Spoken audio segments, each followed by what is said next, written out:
Oh, early. Oh, and I interrupted. Go ahead, man. Hey, nothing new. Nothing new.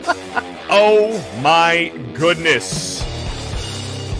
Ladies and gentlemen, we have a very exciting high tea Thursday for you today, and a very special guest. You might know him from Rambo. You might know him from Reacher, Resident Evil, a few of those other action-packed movies, Lock, Hawk Down.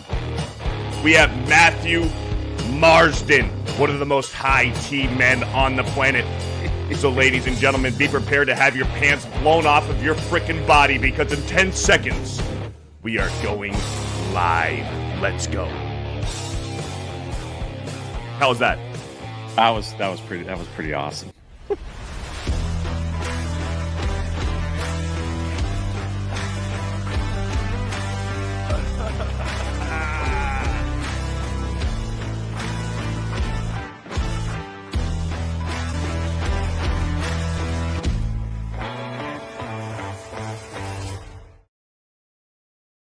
But it's good, everyone.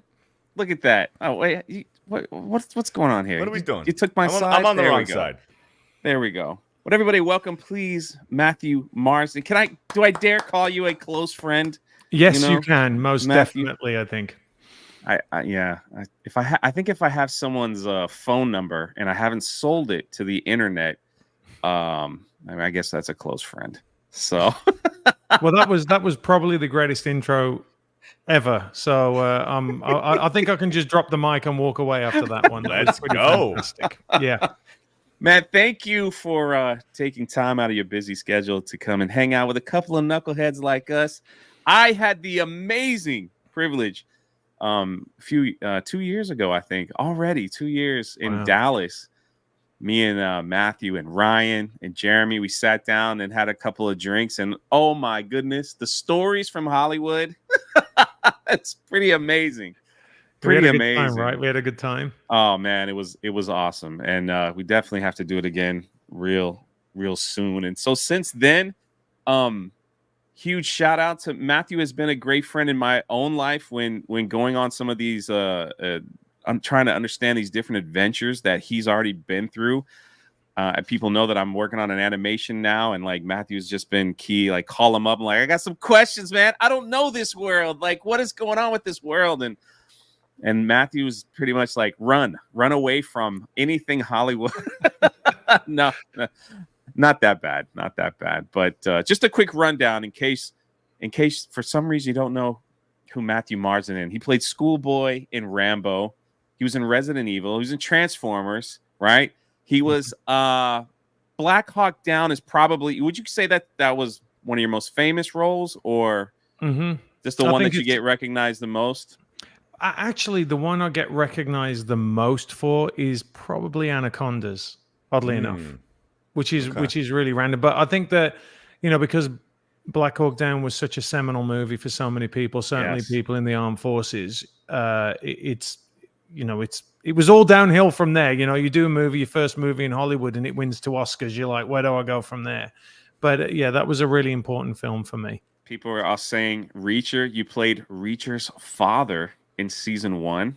And here's a little nugget that people might not know. You also sang with Destiny's Child. I did. Yeah. Well, they were my backing vocalists, which is it's kind of crazy, right? That's right. Boy, those were some. That's a long time ago, huh? Yeah. 5 minutes for me, but like as I said before, like it goes on the resume. It goes on the resume. Yeah. It goes on the resume. Yeah. And let's see, you had a television career across the pond, as we would say here in America. You had a amazing singing career, right? That you haven't. When's the last time you did a concert for some of your classic songs? It's just in the shower now, or do you ever get called up to? Well, that's a great question. So I actually got asked last year. Someone from the UK said, "Hey, would you be interested in doing the Rat Pack Christmas and going around and doing concerts around the UK?" And I was like, "That'd be cool. That'd be really great." And actually, a friend of mine reached out to me last week, and he goes, Matt, have you ever thought of going back and doing an acoustic version of your songs that you released, like The Heart's Lone Desire and She's Gone, that I did with Destiny's Child? I was like, you know what? Because I look, when I got into the industry, I would say to people, like, it's about survival, right? You never think that you're going to be going and do movies or even be a success. I mean, I thought that I might end up in theater. You dream about being in Hollywood movies. So the whole idea of my training when I was younger was to give me the most opportunity I could possibly have. So I needed to learn how to sing because I wanted to do musicals. But I didn't really like the classical way of singing. I always loved growing up, like listening to R&B and all that kind of stuff. So I was actually offered a recording contract before I got my big break in the UK. And I just didn't feel like I was ready for it. So it's more of a kind of a survival thing.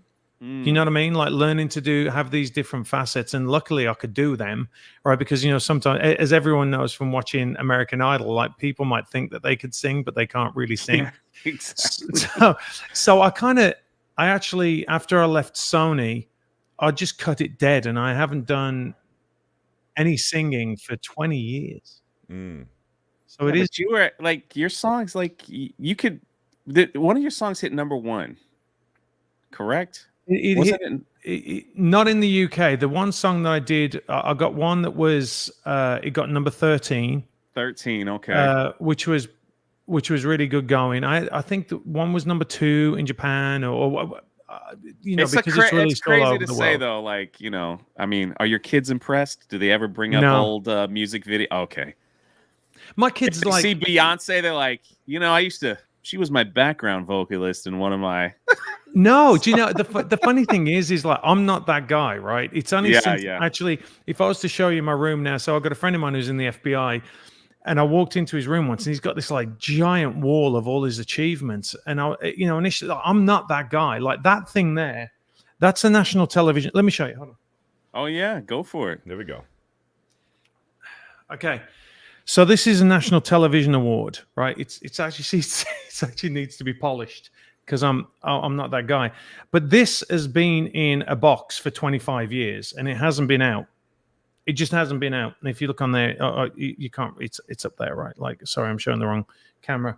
But I won that in 1997, and I just put it away, right? Because I'm not that guy. Like, I'm not the guy. Hey, I was this. But as you get older, you kind of like, hang on a minute, like that was a really great achievement, and so I pulled it out, and I'm like, I got it in the background now. But my kids know they don't. You know what? When they've done plays, they never come and ask me. When they do concerts, they never come and ask me. They're just like, oh, it's Dad, and I'm all right with that. I think it's like that's a good thing. That's actually cool. Yeah. Yeah, they are totally not affected by it. And, it's funny because sometimes as a dad, you wonder whether or not what you're saying is rubbing off on your kids. And my son just went away to, he's been accepted at he's been accepted at the colleges he's applied for. And I'm very much like, you don't have to go to college. Right? You don't have to go to college. I'm not a big fan of colleges, as you probably know. Yeah. But he just went for a presidential award to see if he could get a scholarship because he qualified because of his grades and everything. And he wrote this essay.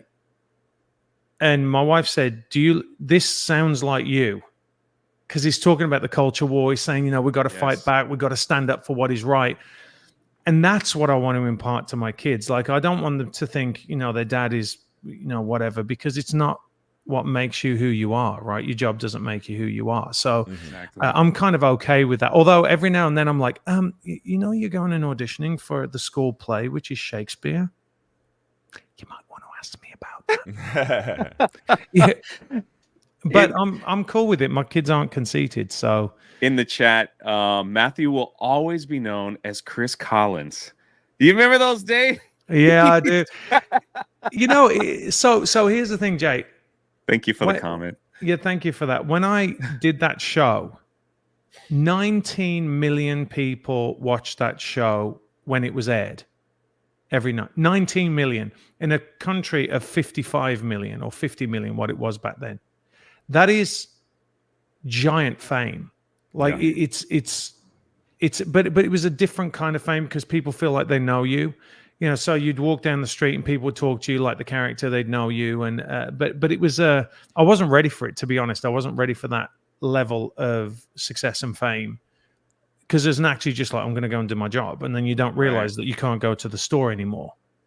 It's very weird. And when I moved to America, actually, it was different because nobody cared, because you know what I mean? Even though I did bigger movies, more prestigious movies than that show, it was just a different vibe, a different, you know, because you're part of one of, if you're not Brad Pitt. Like this show was very popular in the UK, but did it air in the States? I don't know if it did. No, it did or in Nation Canada. Street. I said that correct, right? Yeah, it does. It aired in Canada, still does, and in Australia, and it's very big there. It's very big in Canada and very big in Australia, or was anyway. I think it's, you know, it suffered from what all the other productions are suffering from now, which is wokeness. So a lot of people are like, I don't want to watch that anymore. I'm done. It's you are definitely very vocal about today's Hollywood, and just like me, just like Beardo over here, a lot of it is just straight up no. It's just garbage. But I mean, there's no other way to put it. It just seems like there is no creativity anymore. There is no. It seems like Chat GPT is just writing all the scripts. It's cookie cutter, and it's boring. Yeah, it's so boring. Like, I do have one quick question for Matt before we get into like all the Hollywood stuff. So we were speaking about your kids. Was there ever like a time when your kids were young, you would just kind of sneakily put on a movie or a TV show that you were in just to see if they recognized you? No, yeah, like, that's Dad. That's pretty good. And I'm sitting there going, do they see it? See it? No, I haven't, and I've never really done that. In fact, I think the only movies my kids have seen, because a lot of them are R-rated, so my sons have seen, my older sons have seen Black Hawk Down, and I did let them watch Anacondas. Okay. And that's it. That's all they've seen. They haven't seen Resident Evil. They haven't seen any of the other stuff. Okay. And they don't really care. They don't really watch films. And yeah, I mean, I'm just not that guy. Like, hey, do you want to see your dad? Like, here I am. No. I do have to say to my son every now and then, like, he'll be talking about training, like, you know, lifting weights or whatever. And I'll go, you know, you should try this. And, you know, with every teenager, they know everything. And then I'll go, you do know that I've trained with the best people in the world, right? Like, just so you know, this isn't coming out of nowhere, but this is a struggle that every father has, right? That it's part and parcel of being a dad and the kid kind of finding out who he is, right? So what movie or film would you say that you had to train the hardest for and get into the best shape for? Oh, so physically, I'd say that was Shiner, a movie I did with Michael Caine, which was my first real film. And I trained with the world champion boxer, a guy called Richie Woodall, who's a good friend of mine. I trained with him for that. And then I moved down to London and did all the method thing. And I was living, this is a funny story, actually. I was living in East London, and I was training at a gym called the Peacock Gym, and I was training with a guy called Scott Dixon, he got stabbed 27 times and left for dead. That's a whole other story years later. And apparently, while I was training at this gym, the guys that owned the gym were planning the biggest armed robbery in British history. And I didn't know. I was like, I was just like, you know, carrying on, doing my thing. But with that, we train. I get up in the morning, and from the moment I started training, it was like, this is it. So I didn't have any like run up to it. I'd run 6 miles every morning, and then I'd go into the gym, and I'd train like I was in the stable with the boxers. So then we'd do, you know, maybe another 2 hours of sparring, pad work, and then we'd finish with weights, and then we'd do it all again in the evening. And so I was so fit. It was the fittest I've ever been. And I have to admit, I got to the point where I was desperate for someone to, you know, I was like a cold spring so I know what the boxers feel like, you know. I was just like, you're desperate for someone to maybe pick a fight with you. Yeah, I was, to be honest, I really was. Because I was so like, on the days Somebody off, say something. Somebody, I Yeah. dare you. And Yeah, there's something about being in that kind of shape. Like when you are in that shape, you want to test yourself. You walk differently though. Like I've said it on the show before. Like you have this different level of confidence when you're in that kind of shape. Like you just spew it out of your pores almost. It's like, man, I'm kind of a badass right now. No, it's absolutely true. I mean, and we were doing so much work, and that boxing work, and being in the ring and being across from someone, and you're like, it's me and him, and that's it.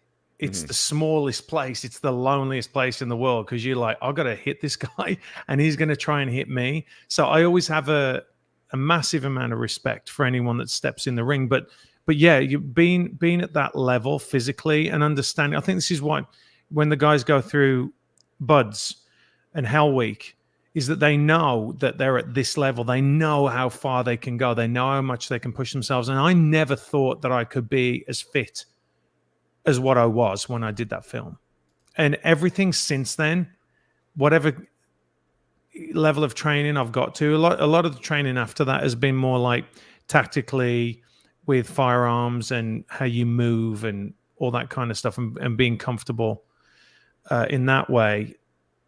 It's never reached that level. So, okay.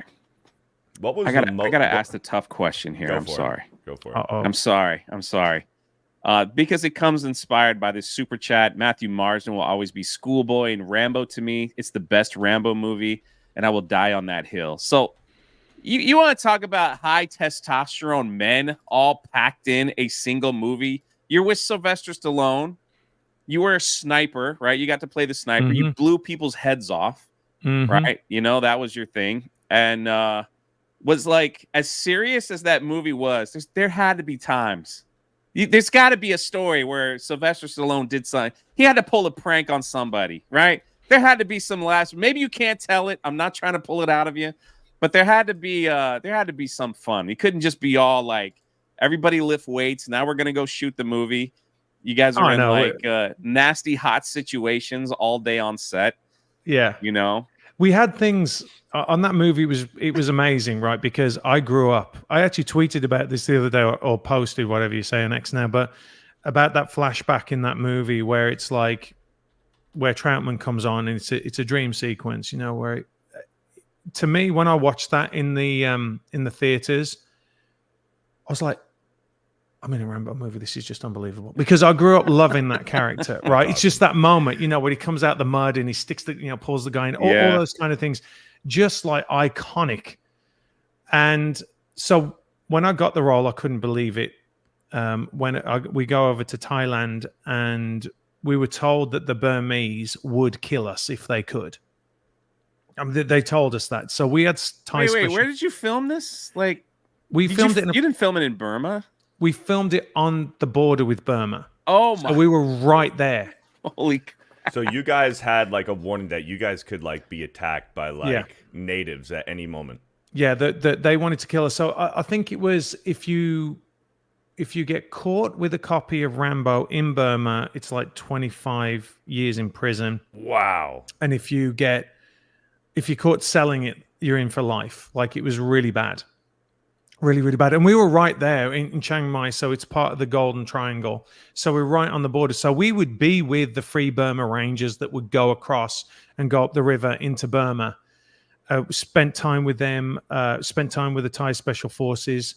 They were around us all the time, even if we didn't see them, because they were protecting us just in case. And I know that Sly would get it, and a couple of the other guys got it. Like, you get a phone call at like 3:00 in the morning. It'd be like, I kill you!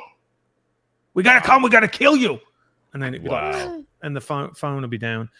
So we knew that there were risks there. And then we're in the jungle, and I remember me and Graham McTavish, we because there's the part where we walk through the jungle. We did that second unit, and we're up in the middle of nowhere, right in the middle of the jungle. I mean, really, really in the jungle, and we were second unit at this point because a lot of it is just like walking. Well, I do have a funny story about that. I don't know if I should tell you about that, but anyway, we're walking through the jungle, and the stunt coordinator was Chad Stahelski, who went on to do John Wick. So I mean, we had the best stunt guys in the world there, and one of them is a guy called Noon, and he was alongside us while we were walking through the jungle, and I kid you not, it's like giant cobra just goes across us like that, across the trail that we're walking along. And Noon stops and he goes, how far is it to the hospital?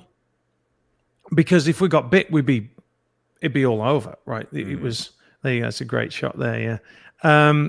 Just putting a little, with the story. Yeah, that's that's amazing. Good memories.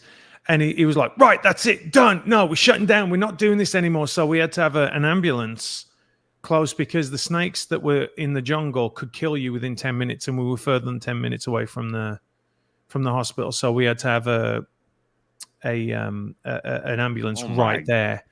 But I'll tell you one funny story. So, the scene where he comes out for the first time with the bow and arrow and he shoots the guy through the head. So we're doing that scene, and it is like muddy, like because they wash it down, right? They sprinkle it, and it's like muddy everywhere. So we did the scene, and later on that day, I'm leaving, and I was like, you know what? I don't want to wear like nice shoes, right? I don't want to wear nice shoes, for all this mud. So I had a pair of Crocs. Right. Jay loves wearing Crocs. Right. So I have my Crocs. But you love this. Like, so I had these Crocs, and I'm about to leave. Right. I've changed, and I'm about to leave, and Sly comes over and he goes, "What's that?" And I went, "They're Crocs, right? They're Crocs." They're like, and he goes, and just walks out. And I'm like, oh, that's so embarrassing. Like, I just dissed my Crocs. So that was very, very embarrassing. I think that'd be pretty cool to have Sylvester Stallone make fun of my footwear, though. I think I'd be okay with that. Yeah. What was the coolest memory that you have with working with Sylvester Stallone on Rambo? I have a lot, actually. So one of the things that I really admired about him, and we had a giant crew on that. We had like 300 people on that. And the Thai stunt guys were crazy. They're the ones that did On Bok. And like when they got blown up, they would just get blown up. They wouldn't have pads on. Yeah. Right? They'd just boom, and they'd hit the floor and they'd get up. And you're like, these dudes are like tough. They're like super, super tough. But the scene where we go into the compound, there was some pigs, right? And they're eating the legs of the guy, like he's been strung up and they're eating his legs. Mm-hmm. Sly's like, move the pig. And nobody did. So he jumps out the director's chair, goes in, and this is Sylvester Stallone. He's up to his knees in crap. And he moves the pig himself. Like that. That's such a Sylvester Stallone thing to do. It's so him. And then there was another incident where when the tall boy bomb. So originally what was going to happen was I was meant to be up on a hill and I'm shooting the tall boy bomb, right? There was none of that with the Claymore. The Claymore, that didn't exist in the original script. Really? Yeah, yeah. So, and also I was meant to take over the franchise from him. That was the whole point. That's why if you see the knife in it where I take the guy down in the tower, I actually had a Fairbairn Sykes dagger, which is what the SAS and the SBS use, and they changed that to the Rambo dagger. If you see, it's like the Rambo dagger. But anyway, I'm meant to shoot the tall boy bomb, and it won't ignite. Then boom, it goes off. And so Sly does the first part of the stunt on that, which was running through, he's running away. And he gets impaled by a piece of bamboo. And it goes through his bicep.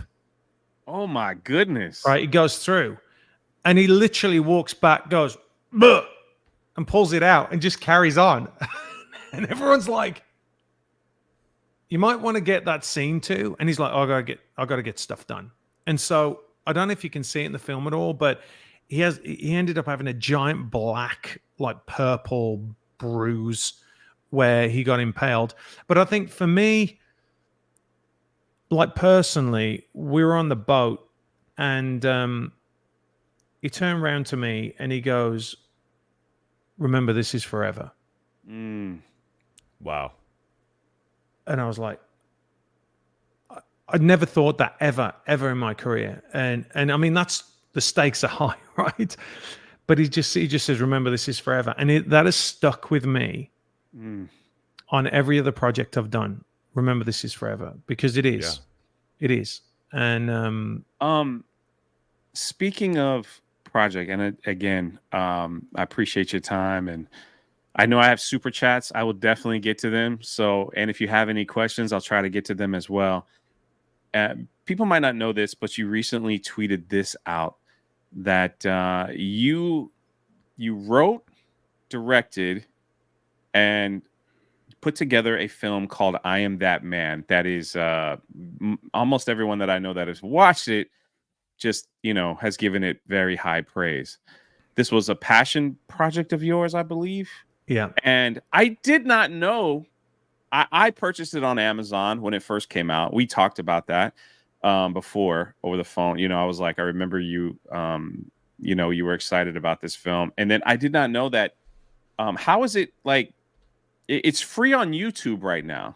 Mm-hmm. Is there a reason for that? Like why it's free on YouTube? It's just the distribution model. So we. Oh, okay. Yeah, we put it out. Talk a little bit about that film and like what you put into it, and I'll put the link in if people want to see it. And also, real quick, while Matthew's explaining this, on the pinned comment and in the description, Matthew is now on YouTube telling stories, all kinds of things. Trust me, it's worth the subscription. It's a free thing to do. So just click on his channel and subscribe over there. He's got great interviews that he's doing over there as well. So thank you. Inspired by you guys, actually. Yeah, inspired by you guys. Love that. So yeah, I Am That Man.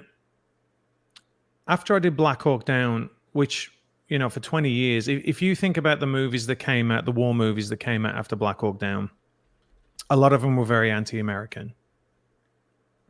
Oh my gosh, hold on. I'm so sorry. I didn't mean to interrupt you. People are like, do not call him Matthew J. It's Mr. Marsden. Okay. All right. We'll never get it wrong. Schoolboy. Sorry. It's Mr. Marsden. I will, I feel like an old man now. On the phone. That's what we do. So I just wanted to clear that up before we continue. All right. So so after Black Hawk Down came out, I noticed that a lot of the movies, well, all the movies were anti-American, and that really doesn't help the troops when they come home to see them being undermined. And I've been working a lot in the veteran community, hearing a lot of their stories, and every single movie that came out later after the war was going was, these veterans are messed up. They're all, they drink a lot, they do drugs, they do this, that, their marriages fall apart. And that wasn't my experience with them. Certainly that does happen, but it's like anything, like with acting, actors will tend to go for the lowest hanging fruit as far as if you're going to play a character. Like if you're going to play a character angry, they're going to go, oh, I'm going to be angry, because it shows that. But to me, the guys that I saw that were angry, they buried it. They kept it inside. It was more of a like a smolder, as it were. Like it's inside them. The anger is contained because they're disciplined people, right? So I was like, nobody's telling this story. Nobody's telling the story of guys coming back and not being able to communicate with their wives what they went through, because all they're doing is they're trying to come home alive, right? They're trying to stop the bad guys from coming here to protect their family, to protect America. But when they get back, they're training, and they step into that mindset because their wives or their husbands can't ever understand what they've gone through, right? So you'll speak to veterans on that, and they'll talk about the family that they have, and then their military family, right? The guys that they've been through, the brothers that they've been through these issues with, and they only want to talk to them. And I was in a weird situation where I had a lot of guys that saw Black Hawk Down, so they'd talk to me like I was one of them, but I wasn't. It was almost like it was safe, right? Because I wasn't one of them, but I understood them. So I was like, you know what? I need to write a movie about this, because nobody's doing it. And I'm one of those guys, well, if nobody else is going to do it, then I guess I'll have to do it. So I wrote the screenplay. I sent it to a couple of veteran friends of mine and said, give me your notes. Tell me what you would really like to tackle within this, and tell me if the tone is right, blah, blah, blah, blah. And then I was also, and this is a little bit of a tangent, I was seeing like the rise of anti-Semitism in America, and the people weren't really talking about it like it was okay.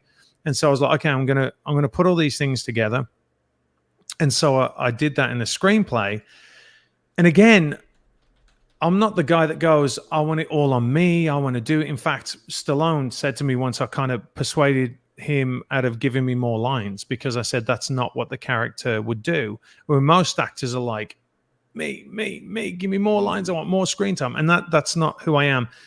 So I wrote the screenplay, sent it around, got it tightened up. And then my business partner came to me and she said, listen, we need to make this film. And I was like, and I'd never gone to her with anything before. And she's always getting asked to be involved in films and stuff. And she said, I really want to do it, but I'm only going to do it if you direct it. And I was like, okay. And then it was a case of, I was, okay. You see a lot in this industry where there are a lot of actors that have kind of been ostracized, and you wonder why these big production companies on the right certainly don't go and hire these actors, right? They don't do it. They don't hire the people that they know can do the job. I don't know. Well, I have an idea of why that is, but I was like, you know what? I'm going to do it the right way. I'm going to hire veterans. I'm going to hire law enforcement. I'm going to give them an opportunity. I'm going to go to actors that I know really deserve a shot, instead of doing the whole name thing. And then it got to who's going to play the lead. I'm like, who am I going to get that's going to turn up on time, that knows this world, that is not going to defile or bring shame on veterans, because we had they're going to remain nameless, but there was a couple of guys on Black Hawk Down that just used the platform to go and rag on America. And I didn't want that. Clearly, you know, or because when you're playing real people, or you're representing a unit or a branch of the armed forces, you don't want to bring shame on that, and they did. So I was like, I guess it's got to be me because I know I'm going to be there. So it was out of necessity, and there's a lot of secret sauce in that movie for veterans that watch it, and they'll pick it up, and a lot of people won't pick it up. But we decided to do that movie, dude. 2 weeks later, we were shooting. 2 weeks after that, it was done. Like, we finished principal that was photography. quick. Yeah, super fast. Just didn't break. Just went for it. Yeah, and you if you get a really good team that buys in, and I'm a collaborator, right? So I let the different departments utilize their artistic talents. Oh yeah. You have to be like a benevolent dictator when you're making a film. And so I made that movie. Now, I do want to make a point about you guys, about what you're doing on the internet. It's so important, and you are highlighting all the negativity and all the bad things and all the mistakes that Hollywood's making, and it is super important. You've got the powers that be absolutely terrified, because culture really matters. And it shows. That movie, like I said in the tweet, that movie has got 5 million views. Yeah. Right? 5 million. That's a giant film. That it's an absolutely massive film on that platform. And if I was on the left, not to talk about left and right, but I'm going to. The truth of the matter we're going to bring it up. Oh, yeah. Yeah, look at how many people you see, like first-time directors or second-time directors get $300 million movies. Yeah. Why? Well, have they paid their dues? Have they had any experience? No, a lot of the time it's because of the woke agenda. They hire people because they're fulfilling these certain criteria, and you guys are and you guys are calling it out, and it's really, really important, because the culture is a reflection of society, or should be a reflection of society. So in 100 years, when people look back, they're going to look at the movies that we're making right now, and they're going to go, that's it. Like Stallone said, this is forever. So it's really, really important, certainly for our youngsters coming up and people wanting to come up in the industry, for us to give them an opportunity to have a voice. And they don't have it. Certainly if you're a straight white male, you don't have a voice anymore. What's crazy is we see, like you said, if you have the right politics, it seems like Hollywood will just open the door for you and spend hundreds of millions of dollars on something that doesn't even make half of that money back. And they could care less if they destroy characters of, like, for me, like, this is just me. Indiana Jones 5 was like they just destroyed the character of Indiana Jones. The movie lost hundreds of millions of dollars. They just didn't care. They just put something together, and and we're seeing that over and over again. We see the releases that are coming out in 2024, and we're like, maybe one I might be interested in. You go back to the 80s, 90s, early 2000s. It was like people were going to the movies every other weekend because of putting stories and being creative and things like that. But actors such as yourself who don't have the right politics, you see how they're treated. As for one, I see the shirt you're wearing. My man's wearing the Gina Carano shirt from Nine Line Apparel. I'm actually wearing a Beep Bop Boop shirt, the statement that got her in trouble, and Beardo sucking up to the boss, but that's okay. But in the case of like, you saw firsthand over social media what happened to Gina Carano. Yeah. You've met her, you've spoken to her, things like that. Are you aware? I'm assuming you're aware of the lawsuit that has been brought up against Disney. I think it's amazing. Yeah. What do you have any thoughts on that, or is it because they couldn't control you? They can't control her. That they just want you guys to just wander off. Yet you made a movie, like you said, 5 million views on YouTube alone. That should trigger something in someone's mind. Like, hey, there's money to be made here. People want to watch this. And that's just YouTube. We're not even talking about Amazon and how many people bought on Amazon and watched through there and all that stuff. So, I mean, part of the difficulty is, so if you're looking at the industry, right, you got to remember, and I was there, so I can talk about it in Hollywood, is it's very, very small. It's a super, super small group of people. Everyone goes to the same parties. I went, and no, they're not the baby eating parties or whatever. Like, I never saw that. I didn't, but I did look. I mean, I went up a little story. I went up for a role in Ally McBeal, sorry, and I met with David E. Kelly and all that, because there's different tiers when you go in. If you're going for producers, that's the higher tier. I went in. I read for him. And then 2 days later, I was invited to a party. I won't say whose party, but it was like a super powerful, because I had the most powerful agent in Hollywood. So I went to a party and everybody was there, dude. Like when I said, like Madonna, Guy Ritchie, Renee Zellweger, I mean, everyone was at this party. And I'm walking up, and it's a house party. So I'm walking up to the bar, and they've got a bar there. And there's one of the executives that I just read for like 2 days ago. And he was like, hey, Matt. And I'm like, hey, did I get it? I'm like, I'm going to ask him. And he went, dude, you didn't. And I was like, darn it. He goes, because the show is canceled. And I was like, oh, okay. So, but the thing is, all these deals are met while people sit and talk to each other in parties, and they go, you want to do that? I want to do that. Yeah, let's do it. Let's go do it. Right. And they're all, it's very, very insular. So once you're outside of that, the only way you can break that is if you are such a big name. So like Chris Pratt, for example, and they tried to cancel him, but he was Guardians of the Galaxy, Jurassic World, Terminal List. I think, has he got another one? I think he's got another one. He's got one other Amazon one, I think, with aliens and stuff. That's the one, Tomorrow War, right? Tomorrow War, yep. Tomorrow War. He was so big that they need him. They need him to put bums on seats, right? So when he came out and started speaking about hunting, which, I mean, so what, right? I mean, what is so wrong about that? And they're like, they tried, and then they backed off because he's too big. So they will compromise their woke ideology to get bums on seats, right? So they'll go after someone and they'll bring him in. So they'll do it for that. But if you're below that, and pretty much everyone is below Chris Pratt, right? I mean, he's the most bankable guy in Hollywood. You can't come out and say anything else. It's over. And that isn't...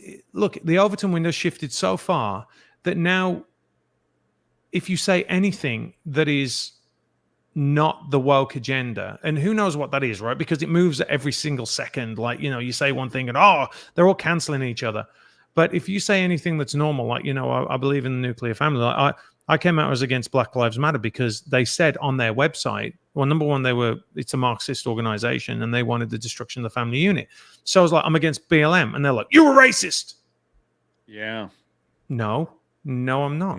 So it got to a point where all the material that I was getting was so bad. Like, not only because I was kind of in the end of the golden era, like, around like 2000 into the early 2000s, there was a lot of good movies being made. There was a lot of, you had the top tier, which is the $80-100 million movies, but then you had a lot of $25 million movies. So like Anacondas was $25 million.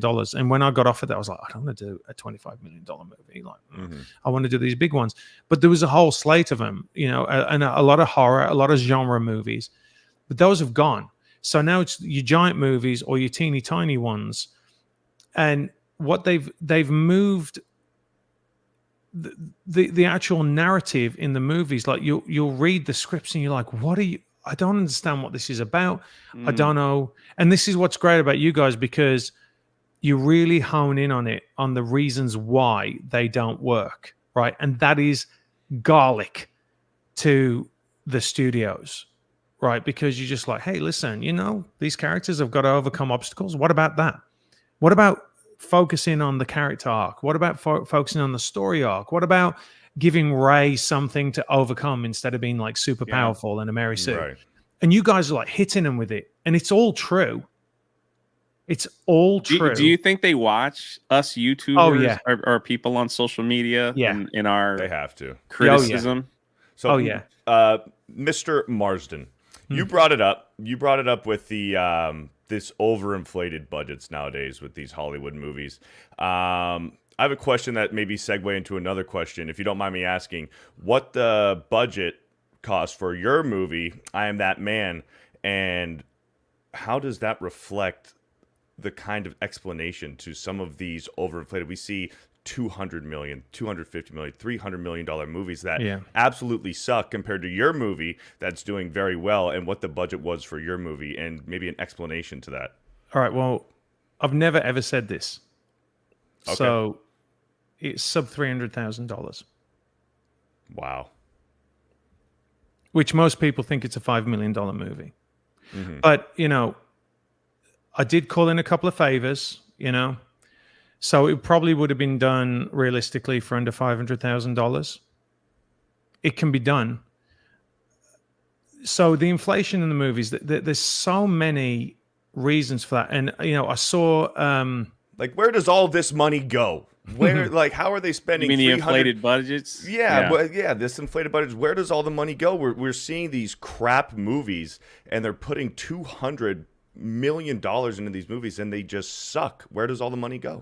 Well, it's a movie by committee first, which is a bit of a problem. You have to be what I call a benevolent dictator on set. Like I said earlier, you have to be a benevolent dictator. So if you look at, let's look at what Clint Eastwood does, right? Clint Eastwood gets a script. If he reads it and he likes it, he makes the movie. That's it. And he's done. He does 9 to 5, whatever, and he's on the golf course by 6 o'clock. He knows exactly what he wants. He doesn't want to go through rewrites. He has that, he's been doing this a long time. He's got amazing instincts on material, clearly. He's also super talented. He also knows what the actors need to do. And so he just makes the film.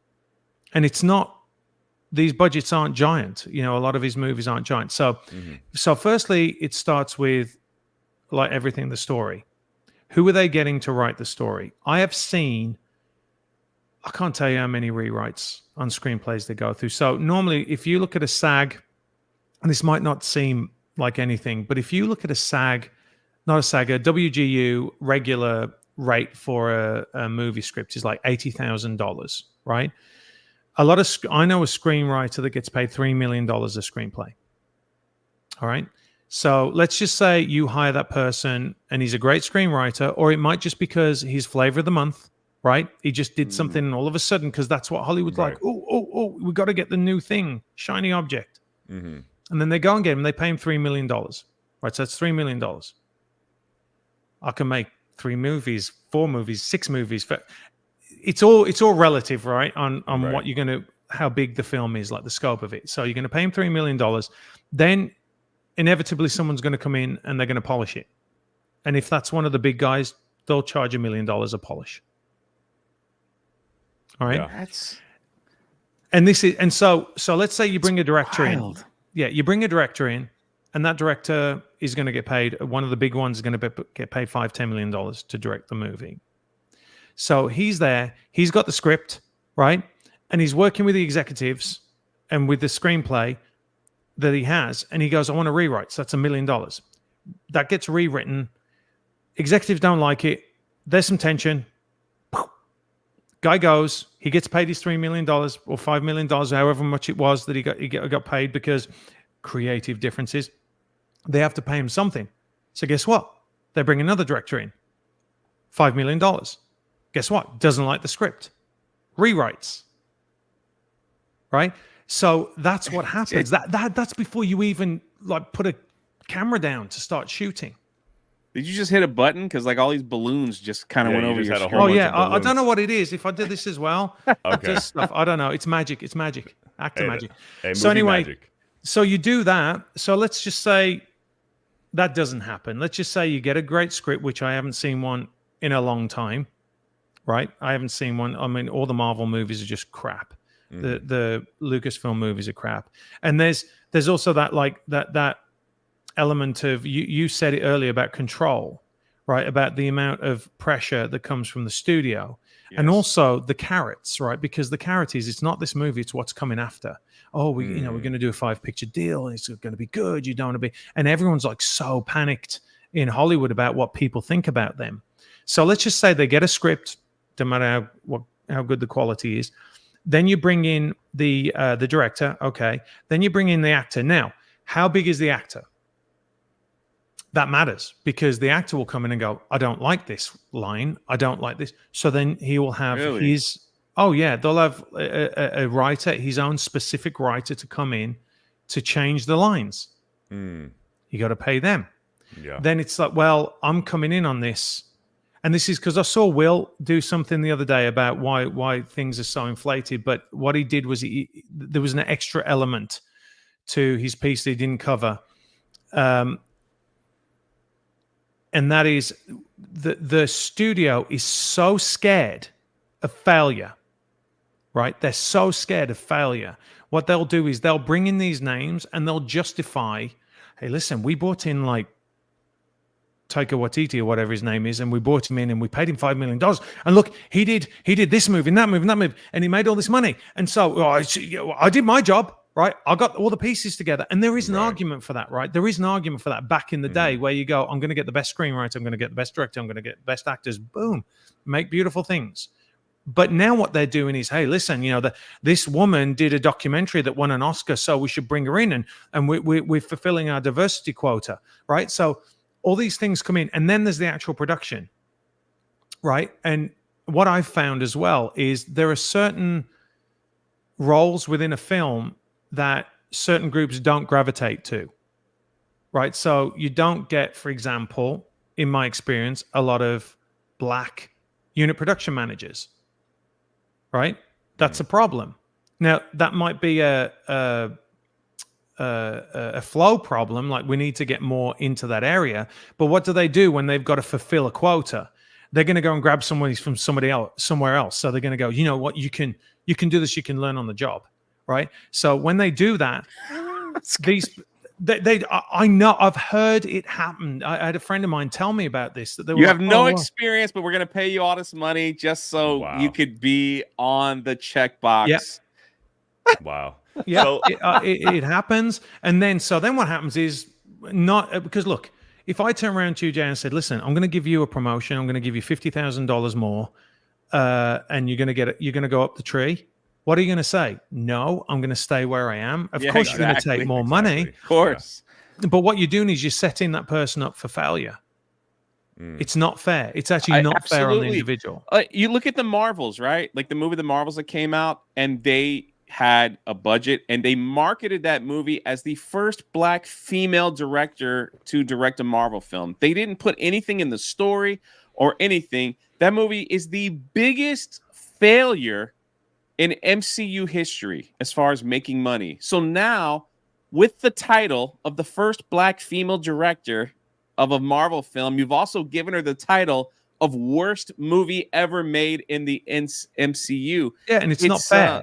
It's not fair, right? I mean, if you look at Antoine Fuqua, he makes fantastic movies, but he didn't get there because he was a black director. He got there because he's a great director. Who cares about the color of his skin? I don't care about that. So can I just say, going back to the budget just quickly? For it. Yeah. So then you go and shoot it. Then you might have an actor that goes, he realizes, after the shiny aspect of putting on that suit and going and doing it, like, this sucks, right? And the script sucks. And this doesn't work, because very often you can get into a situation, right, where, you game out the screenplay, and then when you actually do it, it doesn't make sense, or something won't work. And so then they'll be going, okay, well, I want to change this. And then there's rewrites, and then there's more money, and then days get pushed, on those for production. And then once you've got all that, you might have a 5-hour movie, 4-hour movie. You've got a deadline to hit. So what do? You might have pushed over like 2 or 3 months or whatever it might be. So guess what, Jay? You got to hit that release date, because they back up to the release date. So how do you do that? Well, you have to employ more people to work on that film, because you've got a shorter period of time. So you have to get, let's say, normally you'd have like, I don't know how many like assistant editors they have. They'll have one main editor and a bunch of assistant editors that will put together an assembly. You might have to double that or triple that. And then you're doing that at the same time. And then guess what? You can't do the special effects until you've got a defined cut, right? So then what happens? Well, the special effects now, they've got to go overtime. So there's only a certain amount of special effects houses. So what are you going to do? You got to pay them way more than what they would normally do. So they'll come and do your project. Crazy. It just goes up and up and up and up. Real quick, my last question about the budget. Right. Do you think that there's any kind of, or have you seen, and if you have seen, you don't want to say it, you don't have to, but with these top execs at these studios with these massive budgets, is there any kind of shadiness where these top execs might pay themselves and stick some money in their back pocket with when they get these $300 million like money laundering movies? Like a little, I guess you can call it money laundering, but do these top execs say, hey, we got all this money, let's spend this much on the movie and the production and everything that goes into it, and let's take this 25-50 mil and pay ourselves and stick into our back pocket? No. I think that what they will do is, let's just say you have someone who is, and this is just, the market, it's the way it works, is if you want a Jerry Bruckheimer, who I know, who is one of the greatest producers of all time, and he's doing this project, and you want him, you're going to have to turn his head. And that's completely legitimate, right? Because he's earning this amount here, and you want him to do this. It's the same with every actor. If you want to turn the actor's head and you want him to do your project because it's specific to your project, then you got to pay him more. And that's when you get a bit, this happens all the time. So the salaries just start to skyrocket. Yeah, but I'll tell you where I have seen it. I have seen it where, in the lower budget, where people go, do you know what? I'm going to get funding and I might not work for a long time, so I'm going to pay myself X amount and I'm going to finish the project, right? And what I would say is, a lot of the time I look and I go, what is your quote? Like, you just paid yourself X amount of dollars. And I've done this in a budget. I've done this when I've gone through a budget and I've seen someone write, like, even it can be a cameraman, right? And they'll be like, there's X amount for a cameraman. I'm like, am I getting Roger Deakins for this? Yeah. Otherwise, this is way too expensive. And a lot of people don't like that, because I'm very honest. I treat the money like it's mine, or, I think that's what you should. So when I go through a budget and I look at things, I'm like, is this a realistic budget? Can we get the same quality, or is there someone specific? Like I said, I mean, if you want Jerry Bruckheimer, right, you got to pay, and he's earned it, because look, you get Jerry Bruckheimer, you get Pirates of the Caribbean, you get Top Gun. Yeah. They make $1 kajillion. Like, he's an amazing producer and worth the money. But there are other people that just aren't worth that. And so that's where you have to go. But it is an agent's job to get the money up. Right. I want to Operation Outstanding in Field. This is Drew, right? This is Drew. Yep. Yeah. Drew is a amazing human being, and thank you for the super chat, Drew. You never have to super chat this channel, brother. I got to meet Drew for the first time over huge our fan of MegaCon. ours. Yeah. So Matthew, he says Matthew saw Black Hawk, and I want to tell you just a little bit about his story. Matthew, he says Matthew saw Black Hawk Down at 18 and was amazed. A year later, I joined the army, and find myself in Iraq, as an aviation operations specialist, doing the same roles portrayed in the films. Drew is going through something. He took the jab, being part of the military, and he had extremely. It almost killed him, right? He got severely injured. Here is this is my man Drew, good friend of mine. This was Drew after all that stuff happened, and he went through his ups and downs, and to see him over the weekend, like we had a big meetup here in Orlando, and Drew came out, and to see him. He's still in a wheelchair, but he is like doing things. He goes out and speaks. He goes out and, raises awareness. He has found his purpose, right? Like his next purpose in life. And, I just wanted the chat to know. I know you guys have heard me talk about it before. But yeah, when he knew you were coming on the show, he was just like, oh my gosh, you got Matthew on. Like, I talked to him, and so it was pretty cool. So that's for you, Drew, man. That was for you. Shout out to Drew. Awesome dude. And what he's dealing with and going through now, it's all. I got to introduce him to Gina Carano, because Gina was also there, and they arm wrestled. He put a video up of him arm wrestling, and Gina beat him, of course. And so, but it's there. I know you have been outspoken on a lot of things in your social media that probably, like you said, probably has cost you work. Probably has, but it has. I know it has. It has cost you work. Yeah. I didn't want to speak for you, but it's it's because of your love for your family and your personal convictions that speaking out is more important than having some kind of movie role. Correct. And so why do you do it? Why would you cost your family money in speaking out if you want to answer why and if you don't follow Matthew Marsden on Twitter, you're missing out on an experience, because every now and then he's got to take care of a couple trolls every now and then when he's bored. You have to give him the slap down now and then, just a little bit. It's quite entertaining. So, but why do that? Why do that? Why is that important to you?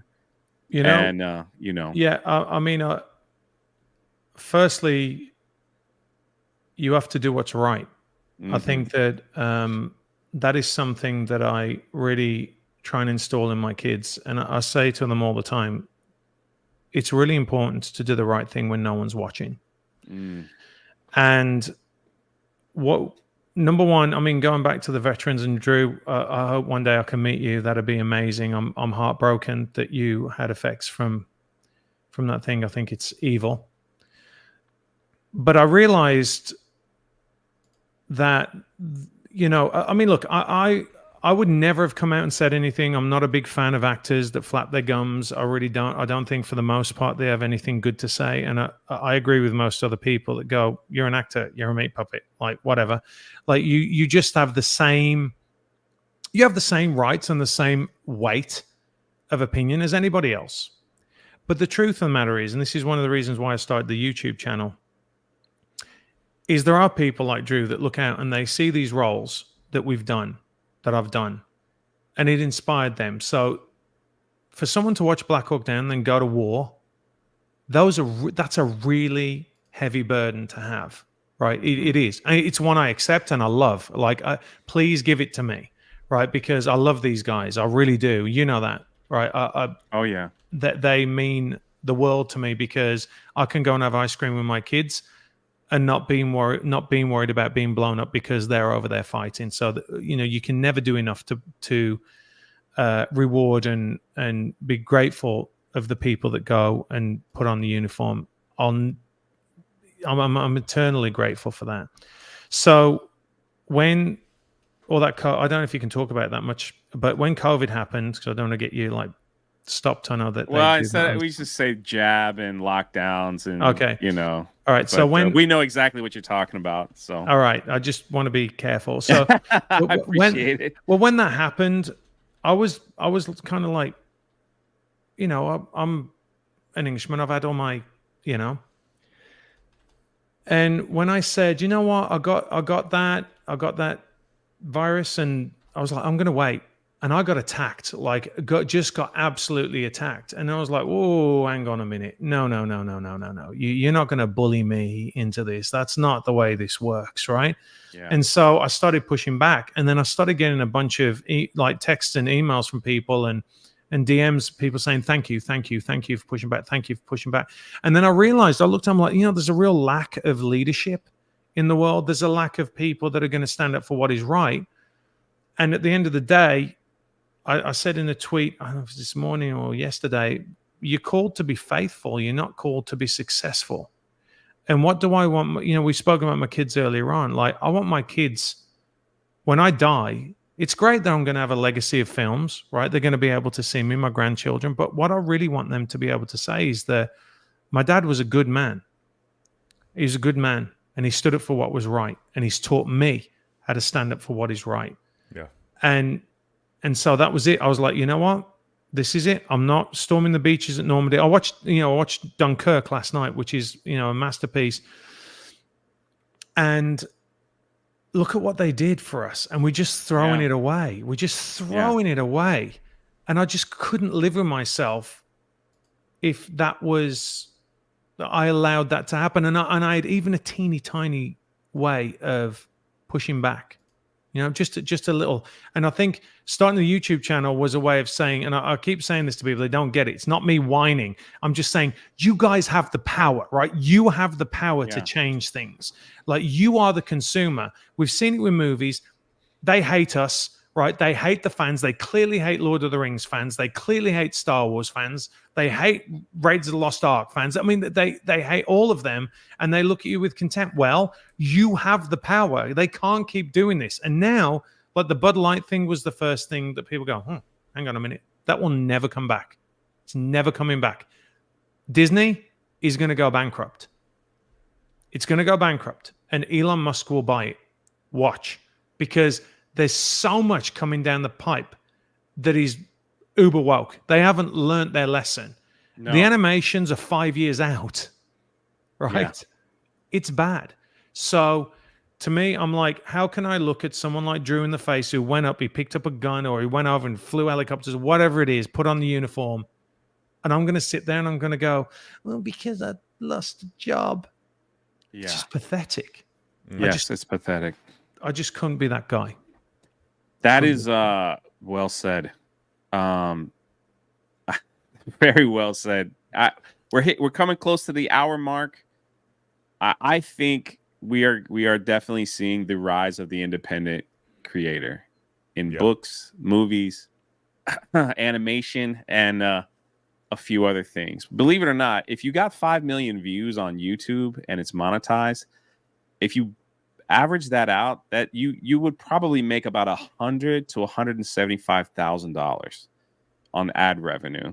So, if you could make a film for 300,000 and hope to get 15 million views on you, it would pay for itself, just from the ad revenue. But Matthew, excuse me, Mr. Marsden, what? Come on. Do you have anything coming up that you're working on that maybe you can tell us? Or I do. I have a film coming out that it's going to be released on the 31st of May, and it's called Protocol 7. And I can't talk too much about it. It's going to be very, very controversial. I said no problem. but I'll fill you guys in, but it is very, very controversial, and I was proud to be a part of it, and it's going to make a lot of sense to a lot of your viewers. I can tell you that. Well, I don't know if we can be friends unless you fly me out to the red carpet premiere and, have all. I mean, Gina did that for me, so at least, I'm not Billy Big Time like Gina. Gina's big time. I'm like, I'm the cheap former Englishman. But, I always love every time, like, it's funny because I would text Mr. Marsden and I'm like, hey, can I ask you a question? He's like, I'm over here doing something, film. I was like, oh, you got something coming up. He's got something coming up, so it's pretty awesome that you're staying busy. Yeah. Are you writing anything like for your own, like maybe another I Am That Man, or? Do you know what? So I want to talk about this a little bit if I can about what happened with Gina as well, Sure. because Go. So I wrote I Am That Man. So the first screenplay I ever wrote, I sold, and I was like, okay. So the second screenplay I actually wrote one called Wireless, which was all about a guy having a chip put in his brain, oddly enough. And I kept that. I didn't send it out to anybody. The next one was I Am That Man, made it. And the next one after that is called Pressure. I might send it to you, actually, so you can read it. But Please. I wrote it, and I'm like, I got a feeling about this. I always believe when you write, you should write about what you know. So it was something in my wheelhouse. It's basically, believe it or not, it's about people that get trapped underwater at, I think it's like 350 feet below or lower than that. And they get trapped and they have to figure out how to survive. It's, when the, that deep, the Titanic thing happened, I was like, hello. But I sent it to one of the biggest production companies in Hollywood, and this is their quote, not mine, Jay, right? So you know me, I'm not an ego. They said, this is the best script we've read in 4 years. And I was like, okay, but they didn't move forward with it. So part of the issue that we're dealing with is that, and what Gina would deal with, I deal with other actors, is that if a casting director doesn't like you or doesn't like your politics, they won't suggest you for a film. So it doesn't even, unless someone goes, you know what, I want Gina Carano in this, like they did for Terror on the Prairie. I want Gina. That what you rely on is the heat that you have, like like I was really notorious in Hollywood for just going in and delivering what they wanted. Right. So, safe pair of hands, I can come in and do a job. Right. So a lot of that's what happened with Black Hawk Down. Right. They got a lot of British actors because they knew that we'd hit our marks, we'd say our lines, and we'd be moving on. Right. Because when there's a lot of different pieces, you don't a wild card. Right. You want to get rid of as many, as we were talking about production before. You don't want someone to say, I'm sitting in my trailer and I'm not coming out. Right. You don't want that because that's going to stop everything. So what happens is when a director will have his idea, like they always want Brad Pitt or they always want Leonardo DiCaprio, right? And when they figured out they can't have him for either of those guys for a number of reasons, whether they're busy, they don't want the screenplay, they don't like it, they don't want to do the film, then they have to go down the list, right? And this even happens with the top actors. So if you look at Jerry Maguire, Cameron Crowe did not want Tom Cruise. He was like, no, I don't want him. And he had to go and audition for it. Tom Cruise had to go in and convince Cameron Crowe that he was funny. So there's a process. That's crazy. I know, right? But there's a process, right? You have to go down. If you are not suggested as being available, because a lot of people are like, oh, we can't get that person because they're busy. Normally they'll look and they'll ask the agents, hey, listen, we like this person for this role.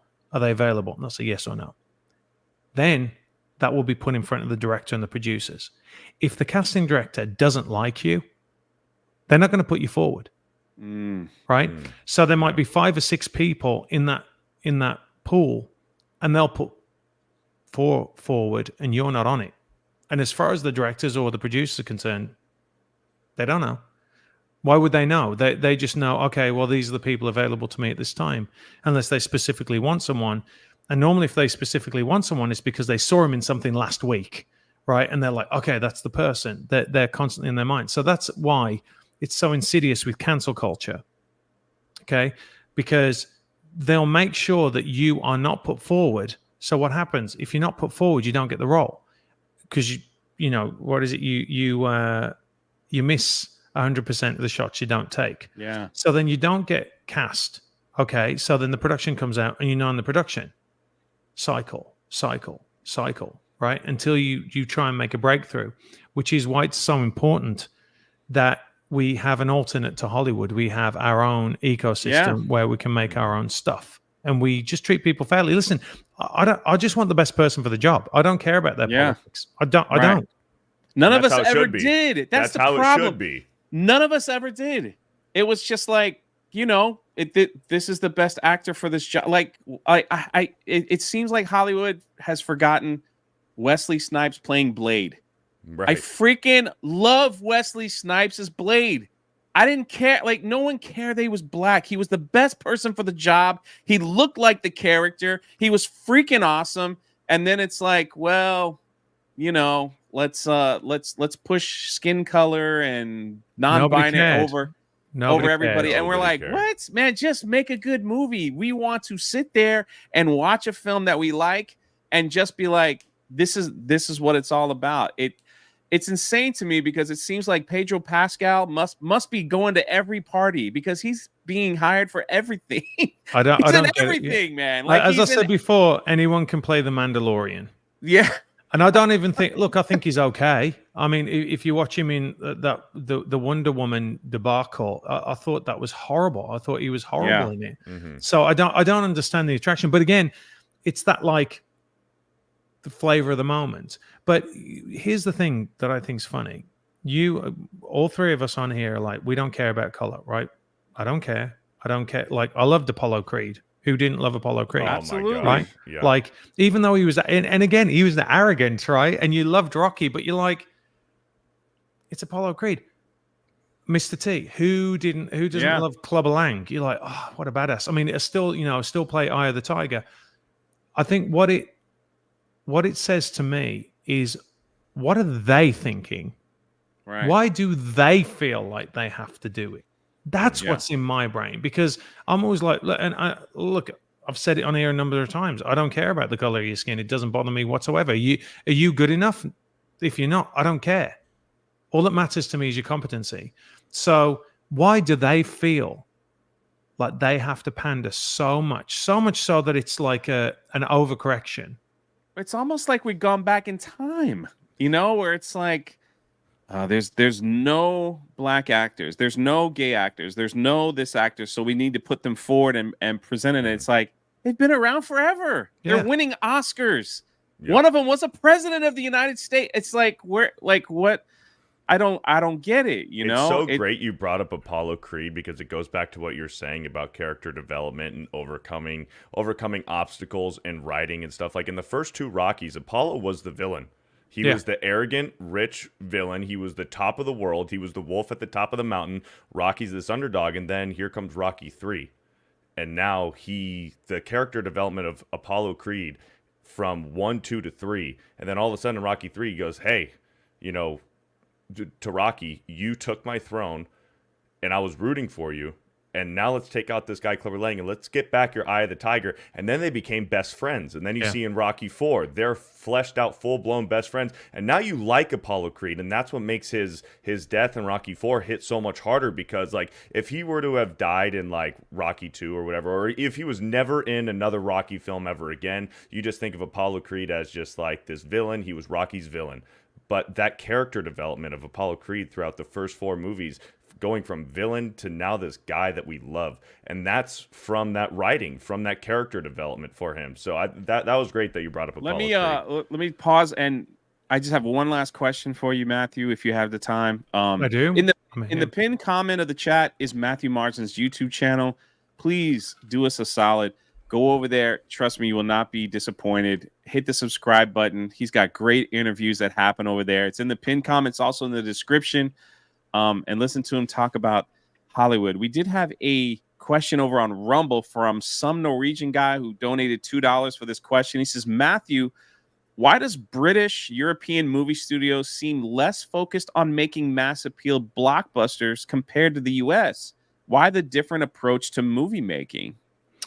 That's a great question, actually. And I think it goes back to, there's an element of this, and I've spoke about this before, is that you can be, the great thing about America and the bad thing about America is that you can walk down the street and then be discovered and you'll be a star, right? It's great, but it's also not so great, because if you are being an actor or a writer in England, you do not think, and he gets this because he's in Norway, right? Did he say Norway? Was it Denmark or Norway? British, Nordic, European movie studios. Did I say that correct? So the thing is that there's a different view of it. So, for example, if you like, I knew when I was going to become an actor, I had to do theater.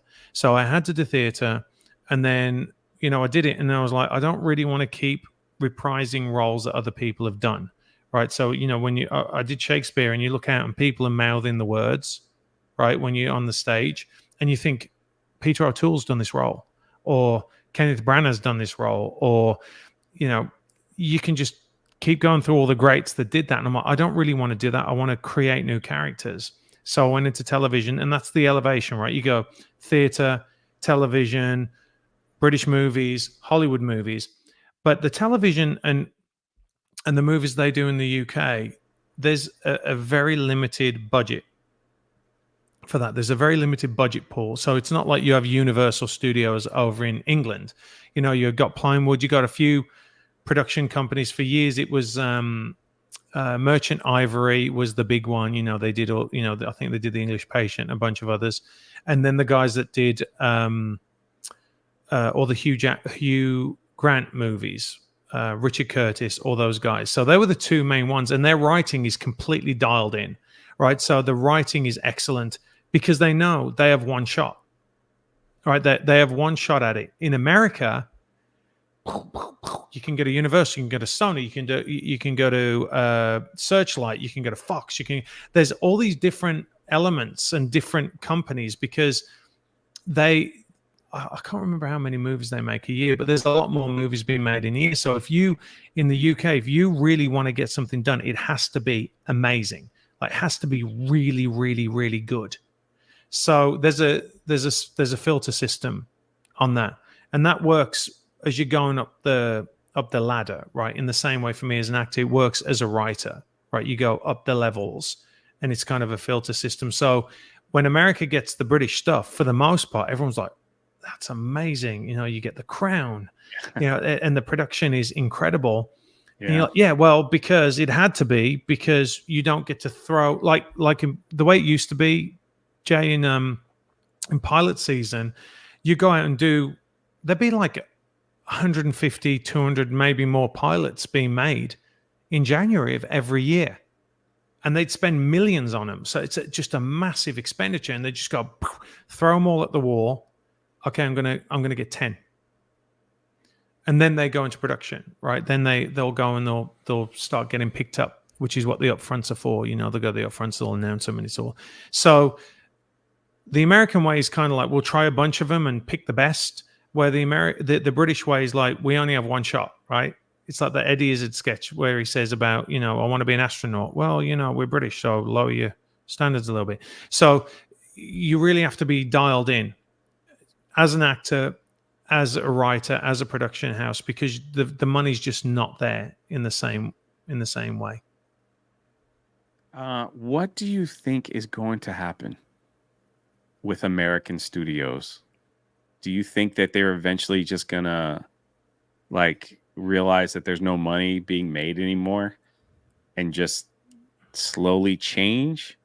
Or is it just so infected now? Like, the disease is just so infected, they'll just keep pushing it and pushing it. So, for example, today they released the X-Men 97, the X-Men 97 cartoon. It got a lot of us nerds. So thanks for hanging out with us nerds. Yeah. They got a lot of us nerds excited because we're like, okay, maybe they're gonna do something right. So maybe, it's like the continuation of the 90s so X-Men show. It's a nerd thing, Kids. But yeah, they can't help themselves because they just announced, hey, look at our non-binary X-Men who has a relationship with Wolverine. They can't help themselves. They had an opportunity to come around and be like, all right, we're going to give you the classic cartoon that everybody loves, that everyone's going to be a part. Look, we're going to bring it back. Everything's going to be fine. And then after they released the trailer, it got a lot of buzz. Everyone's like, okay, this looks safe. This looks good. And sure enough, they just announced an hour ago, like, Morph's characterization in the X-Men. This is a lighter take on the character who is non-binary and has an interesting buddy relationship with Wolverine. The character's paths with Mr. Sinister, the show's villain, could also come into play. And so it only took them 15 minutes, and they turned off. They didn't want anyone to reply. They didn't want the comments. This is going crazy all over social media, and it's just like, I'm not surprised. So, Matthew, what's going to happen? This is a kid show. This is a kid show. Well, of course. I mean, so you have, look, just on an economic level, what is the percentage of non-binary people in this country? And I don't know. And of that, how many are watching cartoons? Right? So you'd think, hang on a minute, we're going to have kids watch these things, so let's make it available to the majority of people. They're not doing this. So there's two things, right? There's two things here.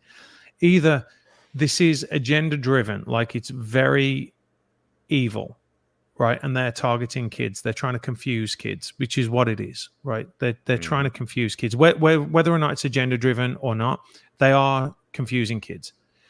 Or you have a bunch of people, and this has been my experience as well. So it could be one or the other, could be a combination of both. But you have a bunch of people there that go, oh no, we'll do a non-binary character. And there's nobody who has the balls to stand up and go, that is stupid. We are not doing that. And because, what you're gonna be HR'd out the company, right? You're gonna be like, you're gone. So that's why myself, Gina, a few of the other people that are standing up and actually like talking sense. I don't think what Gina's saying or what I've said is anything really radical. You know, I just don't. I think it's what everyone thought like 5 years ago. Right? I mean, it's not that bad. So what they're doing, though, imagine how much money is going behind this. I said this about cuties, right? So cuties, you have to go, okay, someone wrote for you, you know what cuties is, right? Like that. Yep.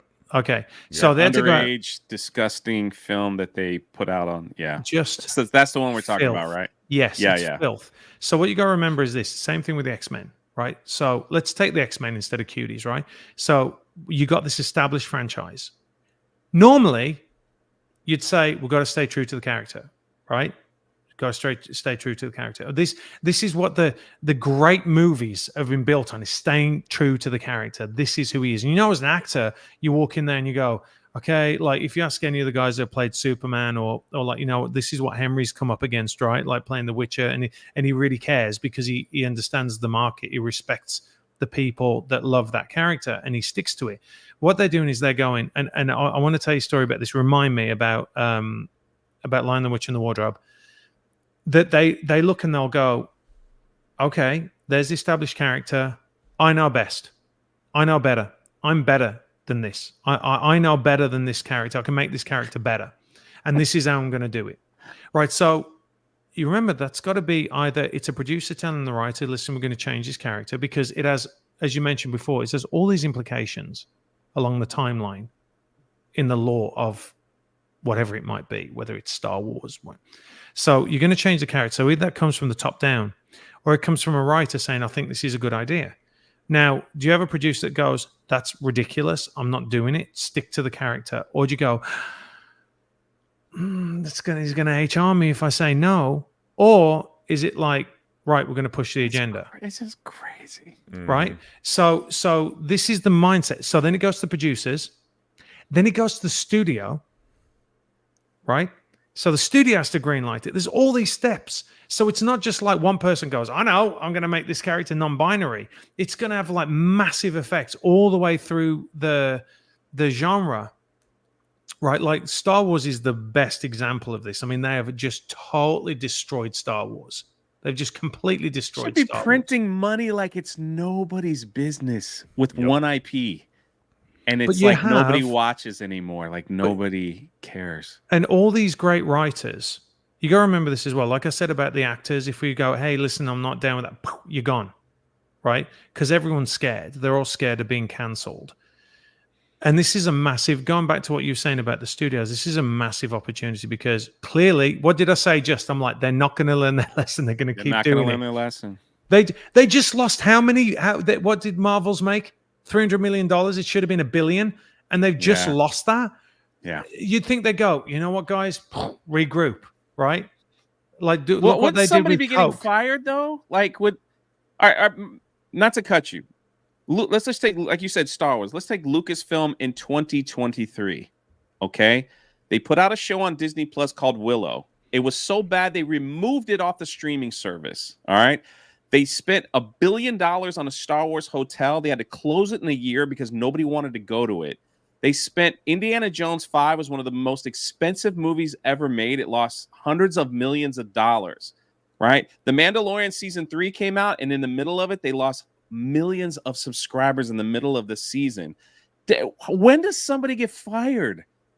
You know what I mean? Like, when do you get to the point where it's like, all right, this year alone, we have destroyed, we've lost. There is the bar, you know, the graph is moving in the wrong direction, and it's like, just keep making stuff. It's fine. Yeah. And it bleeds into the video games too, because just last year, like the Star Wars video game came out and it was competing. Mr. Marsden, you might like this because it was Resident Evil. The Star Wars video game last year was competing against this Resident Evil game, and it's a remake. It was a remake of a Resident Evil game, and they were scheduled to come out on the same weekend. And Star Wars they pushed back their release date because they didn't want to compete with Resident Evil. This is Star Wars. Star Wars should not be moving their release date because they're scared of competing with another video game. It's absolutely crazy.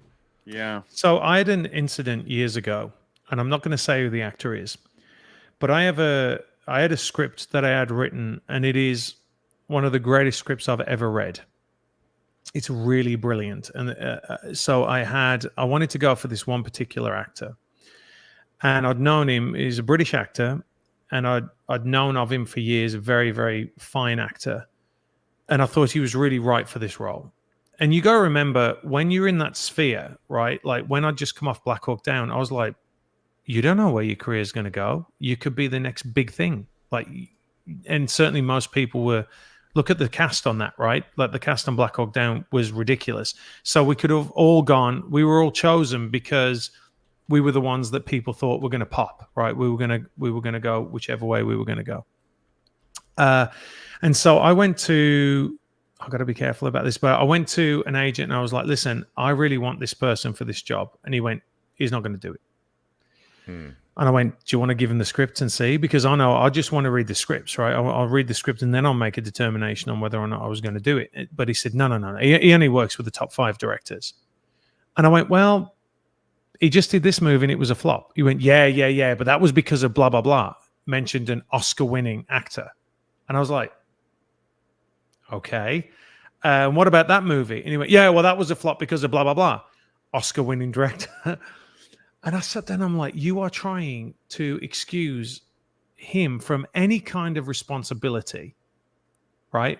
On making the wrong, being associated with a movie that flopped.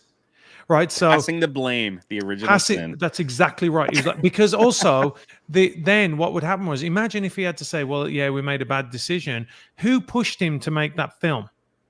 He's probably his agent said this is the right move because it's X amount of money and it's, you know, with this person, blah, blah, blah. Now, this is what's happening, I believe, in like the Star Wars world, right? You're not going to say no. I mean, look, even if someone came to me and asked me to do Star Wars now, I'd do it. Right, I'd do it. I'm a Star Wars fan. You hope that it's going to work out, right? Right. And you want to go and do big things. You want to go and do. I mean, if they said no, he's going to be a non-binary, I'm not going to do it, right? I'm not going to do that. But you do want to do great things, and you do want to do great movies. And Michael Caine said to me, nobody ever sets out to make a bad movie, right? But what you have is you have a bunch of people. If you look at the great directors, they all have a spine. Well, look at Christopher Nolan. Nobody's going to tell Christopher Nolan what to do. Nobody's going to tell Ridley Scott what to do. You can go through all these guys. They go in and they go, all right, well, I'm not doing it then, right? Because they're true artists. And what has happened, by the way, I want to talk about this because this is really important. So as it went through the 2000s, you started seeing more and more accountants making the calls on cast. It became more about what that person was worth in the marketplace, right? Before it was like, of course you have to take that into consideration, but you can see actors got breaks back in the day. But if you look from 2000 on, you've still got like 60-year-old Tom Cruise leading action movies. That shouldn't be the case. It shouldn't. You should have like a bunch of 25, 30-year-old guys, whatever. But think about the people that came up. Who were the action stars that came up after Tom Cruise and Brad Pitt and all that? Can you name any? You got maybe Pratt. Rock? Maybe The Pratt. Rock? And it should be Cavill, but he's been blacklisted. 3. Yeah. Yeah, it wasn't like the Arnold, Sly. We could go on and on. Jean-Claude Van Damme. It's Seagal. But even Bruce Willis. lead actors, you had a ton actually, not just in the action genre. There were guys that would Stallone. There are guys that like Burt, even back in the 70s, like Burt Reynolds. You had guys that could actually act and they would do action. But what they did was they just kept banking on the money guys, right? Because they were like, okay, I know Tom Cruise brings this amount in. So the accountants started making the decisions. So what happens then? Wow. Right? What happens then? Well, you don't have the talent to step in, right? So then they're kind of looking and going, hang on a minute. So you don't have people that really understand art making the decision. You have people that are looking at criteria. Oh, what comes into criteria? Race, sexuality, all the other things that we don't think are important. So it's bled from the 2000s, the early 2000s, up through into that. So now they don't understand talent if it hit them on the head. They wouldn't know. It's not believable. When you're watching the movie, it's not believable because they're telling us that this person is supposed to be a badass, but we're not. It's not translating. And people know this. And there's also a thing where they can't show a woman as being vulnerable in any way, shape, or form. They can't show a male. I mean, males, they make them kind of like wussies rather than... And stupid. They make them dumb. And dumb. Yeah. I'll tell you this. I literally had this conversation. Listen to this. So I've got this screenplay. It's great. My buddy Tim Clemente wrote it.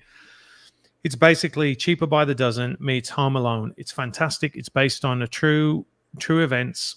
I don't want to give the plot away, but it's fantastic. And I have a meeting with this production company that really loved it. They wanted to do it. And I'm sitting there and their executive's on with me. And he's like 25. And I am an old man now. And look, I don't mind if someone's really good at what they do and they're 25. That's great. But I'm sitting there talking to him and he goes, well, I think that the dad should learn a lesson from the kids. And I went, I'm going to stop you right there. I'm not making that movie.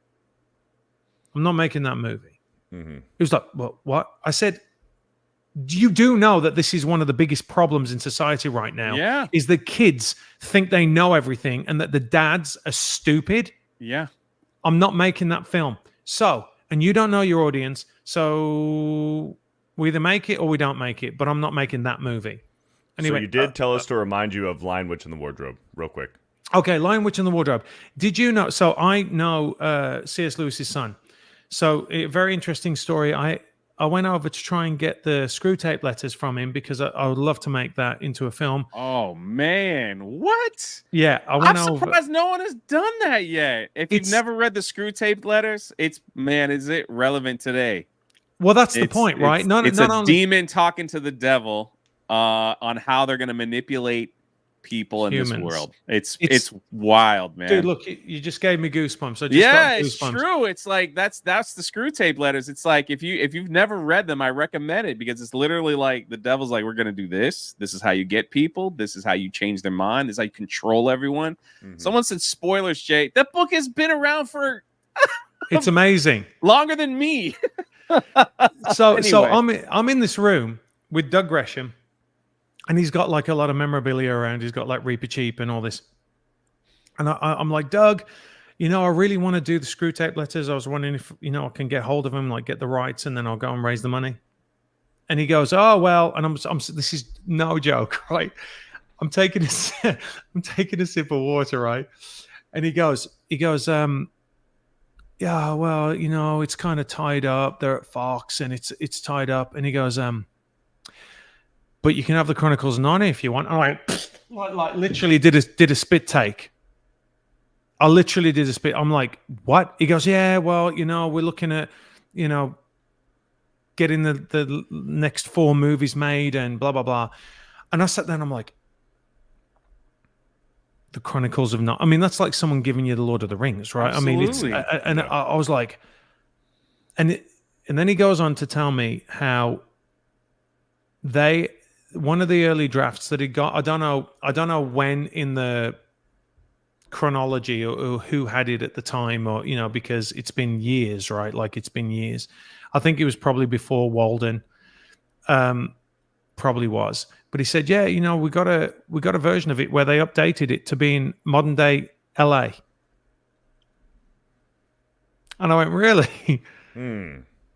Really? And he was like, yeah. And he told me they completely rewrote it. I'm like, you rewrote C.S. Lewis. How about you just make the movie? You don't have to rewrite of the book. Anything. That's the thing that gets me so aggravated. I'm like, yeah, the story is written. The job is done. Just open the page and put it on the screen. Everyone will watch it. You will make more money than you know what to do with. There's no, please, let's update it for a modern audience. Oh, it might not, it's beyond me. Can you imagine Lord of the Rings opening with a Chinook flying over, I think he said, with like a stone lion underneath, like, and I'm like, I'm sitting there and I'm looking, I'm like, number one, did somebody really try and do that to C.S. Lewis? Number two, did they try and pitch it to his son? That's crazy. The arrogance. And I say that this they know all the better. Yeah. It's unbelievable. I'm like, just write the movie of the book. Just do that. Now, like they did with Lord of the Rings, you can move a few things around, right? And I know some people get a little bit miffed about that, but the truth of the matter is those movies are unbelievable. Mm-hmm. And you're not going to go and, after what happened after that, you're not going to go back to those movies and criticize them for these little tweaks. And often it might be because of advancements in technology or whatever it might be, I mean, if they were to film the Lord of the Rings, each movie would be about 10 hours, 10 maybe hours long, 15 hours long for each film to add every little thing that's in that. But yeah, no, I hear what you're saying. How crazy is that? Just get the Screw Tape letters now, man. Let's do it. Let's get the GoFundMe going. Dude, this is like I was saying, I have 160,000 followers on YouTube. If they gave $10 each, we could go and make a movie. And telling you. This is what you guys should do as well. Like all the team that's involved, like the Geeks and Gamers, like all those guys. If you guys did a GoFundMe and said, listen, because this is the future. This really is the future. The future is you guys making your own studio or me having my own studio and collaborating with people that really care. Because I'll tell you this, there are thousands of people go, oh, Hollywood's like, there's no creativity. No, there's a ton of creativity. They're just not getting the work. Yeah. They're just sitting there. And a lot of guys are like, David Mamet, greatest living screenwriter, isn't getting work. It's insane because he got canceled because he came out and said something. Gone. He's there. No, we do have a project that we might be working on. An animation, everyone. That maybe Matthew Marsden might be voicing a character.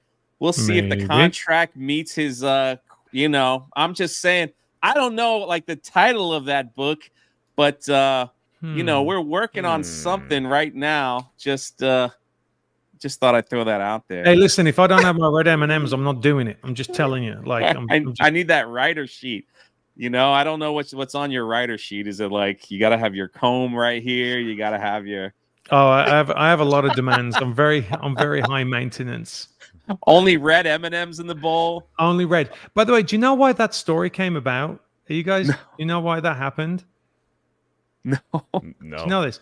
I can't remember who it was. It was some rock band, and they were like, we write in the contract that they were like, I want only green M&Ms or whatever it is, only red M&Ms in the thing.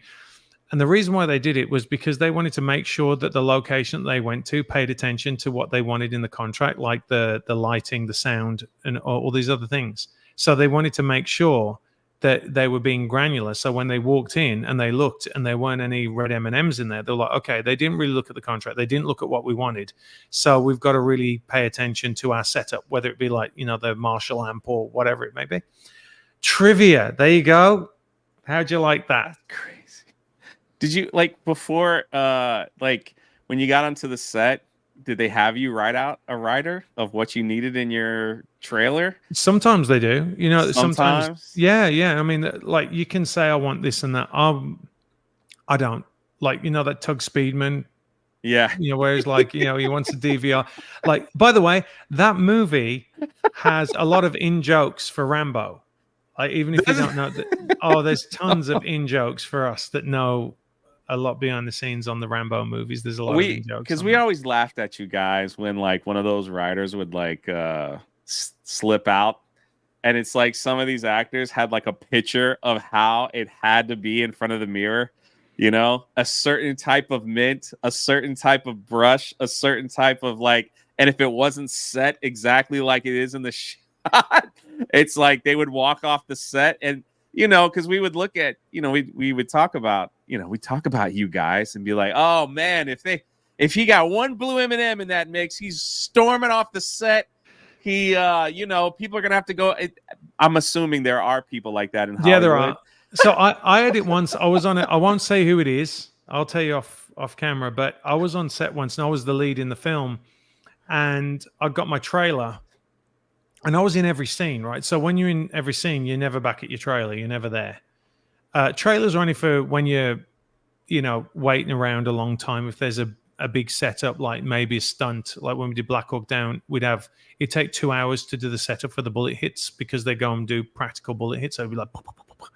So we'd have to go and sit in the trailer for 2 or 3 hours while that got done. So on some movies, you're on the whole time. So I was on... And these producers came up to me and they're like, Matt, I'm not going to say who he is, but said, your trailer's bigger than his. And he wants your trailer. Whoa. And I went, okay. And they were like, really? And I was like, give him a trailer. I don't care. That I don't care about those. Those things aren't important to me. And, because you also want to give and take with the producers. I've been in that position, right? When you're the producer and this is just a nightmare person who's just going to cause more trouble. It's going to disrupt the production.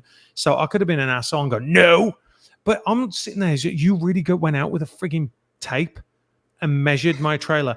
And then what he did, this is even funnier. I love it. The trailers were around like this, in a courtyard shape, 4 trailers around. And you have what's called craft service on set, right? And that'd be candy and coffee and chips and whatever. And he was like, I want that moved closer to craft service. And I'm like, so they had to move my trailer that was my trailer 2 feet forward so that it was closer to craft service. And I'm like, do you guys, look, I'm from a very poor background, right? I'm a working class kid. I basically grew up on a council estate, which is, government housing. It's all gravy to me, right? I love, everything's great. I'm on set. I'm doing what I've always wanted to do. So I don't care. And so, yeah, I'm sitting there and I'm like, oh dear. I just hey, all right, I'm gonna take a guess. I think it was Morris Chestnut from Anacondas. No, I just can't. No, Mona is great. Mona is one of the sweetest guys. Actually, he's really great. And I have to say about Morris Chestnut, I've never seen women behave around a man like they do around him. Really? Oh yeah. They just lose their minds around him. It's just crazy. And I didn't know who he was. So I knew he did Boys in the Hood or whatever. And we went out, and I just saw girls they just it's like he's got what's that thing? Panther, Sex Panther. Oh yeah, Sex Panther. That's what I wear. Yeah, he's unbelievable, and he's such a nice guy, such a nice guy. But no, it wasn't Morris Chestnut. You can keep going if you want. And it wasn't Stallone. I just was. He wasn't Bruce Willis. I had Anaconda pull. I remember watching this film, and I know you were killed in that film. I believe you were killed. Now you just ruined it for every person that hasn't seen it. Thanks a lot. It's been Come on. There's a 5-year right. Anyway, Like, were you eaten by a snake in that film? I was. I Yeah. know. That's right. Did you? Yeah. So did you have to film that, like just staying still, like getting eaten by, or was Yeah, it like a so bad? Because Chestnut, I think, got eaten slowly in he that did. movie. He All did. right, all right, all right. It's all coming back to me now. Sorry, chat. Sorry for the. Oh my God, everyone's mad. So that's a funny thing. So I was up for 3 movies at that time. So 2 that I wanted. Actually, one of them was Alien versus Predator. There's a whole story about that. How I should have been the lead in that. But so Alien versus Predator, iRobot, and Anacondas. And Anacondas was the one that I wanted the least because iRobot was Alex Proyas, right, directing, Will Smith. I was going for the robot, and then Alien versus Predator was the Alien versus Predator. I'm like, it'd be great with Paul Anderson. And my agent called me up and they were like, "Hey, listen, you've got Anacondas," and I was like, I didn't want to do it, right? And then they went. Honestly, they went. Now, here's the thing about Anacondas. You got to remember, Anaconda had J-Lo, Ice Cube, John Voight, Owen Wilson. It was really star-studded, and at that point, like, my star was rising in Hollywood. And I was looking at, like, I want to do Superman. I want to do Justice League. I tested for Justice League. These are the movies I want to do. Like, they were touting Mad Max back then. Those are the movies I wanted to do. And they were like, Anacondas. I'm like, I don't want to do that. And they went, they're going to pay you a ton of money. And it's in Fiji. And you go in 2 days. Do you want it? And I went, yes. Wow. So I just got on the plane and went to Fiji. And it was amazing. I had a really great time. The cast was amazing. Made some really villain. You were the bad guy we all hated. Yeah, and that's it. It's like being a bad guy as well. I played the hero, so I was like, this would be a good thing. John Voight played the bad guy in the first one, so I was like, not bad boots to fill. They said it was going to be either number 1 or number 2 at the box office, which it was number 2 because Hero came out. The Jet Li movie that came out, so it was number 2 at the box office and made a ton of money. And I get stopped for Anacondas probably more than any other movie. Where people go, I see them go. And I can almost guarantee they'll come over and say you're in Anacondas. It definitely has a cult following. And look at Brian Hill for $10. Here's my donation for Screw Tapes. Man, that movie needs to be made, bro. That movie needs to be made. But we can do it, dude. These guys here, let me tell you, these guys that follow you, that get it, because they're all clued up. They know, right? These fans know. They know more than the studios. You guys are absolutely exposing the studios and also being good leaders, right? And they understand that this is what we need. The whole power is with the people that watch. All these people that are on these chats, these are the ones that have the power. They have the power. Absolutely. So I know your time. We're getting close to the time. I've got to read some of these super chats. Can you stick around for 15 minutes? Okay, it's good. Let me go through these real quick. And thank you guys for supporting. Steiner Math for $10. Ladies and gentlemen, it's time for the highest adrenaline stream that you never know you needed until your pants were shredded into fibers and left the dust behind you. It's High F&T Thursday. Thank you, Steiner Math. You got to love it. Nagranol, my dude, becomes a new member of the channel. I appreciate that. And tomorrow we will have autograph giveaways, which reminds me, I've got to get Matthew to send me some photos with autographs so we can give away. I know you've got some somewhere down there. If not, I'm going to send you some. I'll just print them out and send them to you. My man Alex with a $2 donation. Thank you. Yo Jitsu with a $2 says, hi, T, baby. Let's go. Thank you so much. Eldridge, I believe we got to this question earlier on. This is Matthew repping the Rebellion merch is awesome. Hail Matthew, hail Gina. Now, where'd my pants get blown off to? That's right. Who knows? We got this one earlier, Schoolboy. We also talked about Drew. Thank you for the 20. And yes, send me an email, brother, whatever you need. Rod becomes a new member. Jane Theory gifted a membership. Thank you so much. Wicked Virtue showed up. Here's a $2 donation super sticker. Teresa with a 99-cent. Thank you. Dawn says, fantastic show. Thank you guys for $20. Paul with the thumbs up. Stone Cold Steve Austin is in my chat. That's pretty wild. For 5, I believe the reason for the high movie budgets is money laundering. It's the easiest way because you could pay off contractors in disguise. We talked about that earlier on. Thank you. Brickhouse becomes a member. JM director for 5. Did Black Hawk Down have the greatest cast of all time? Jeez. It's up there.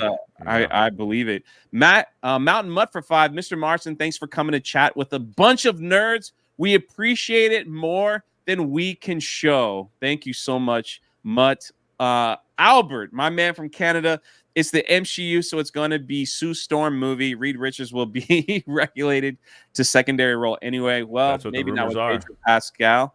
Encino, man, just remember Jennifer Lawrence was the first black actor to win an Oscar back in 1865. That's correct.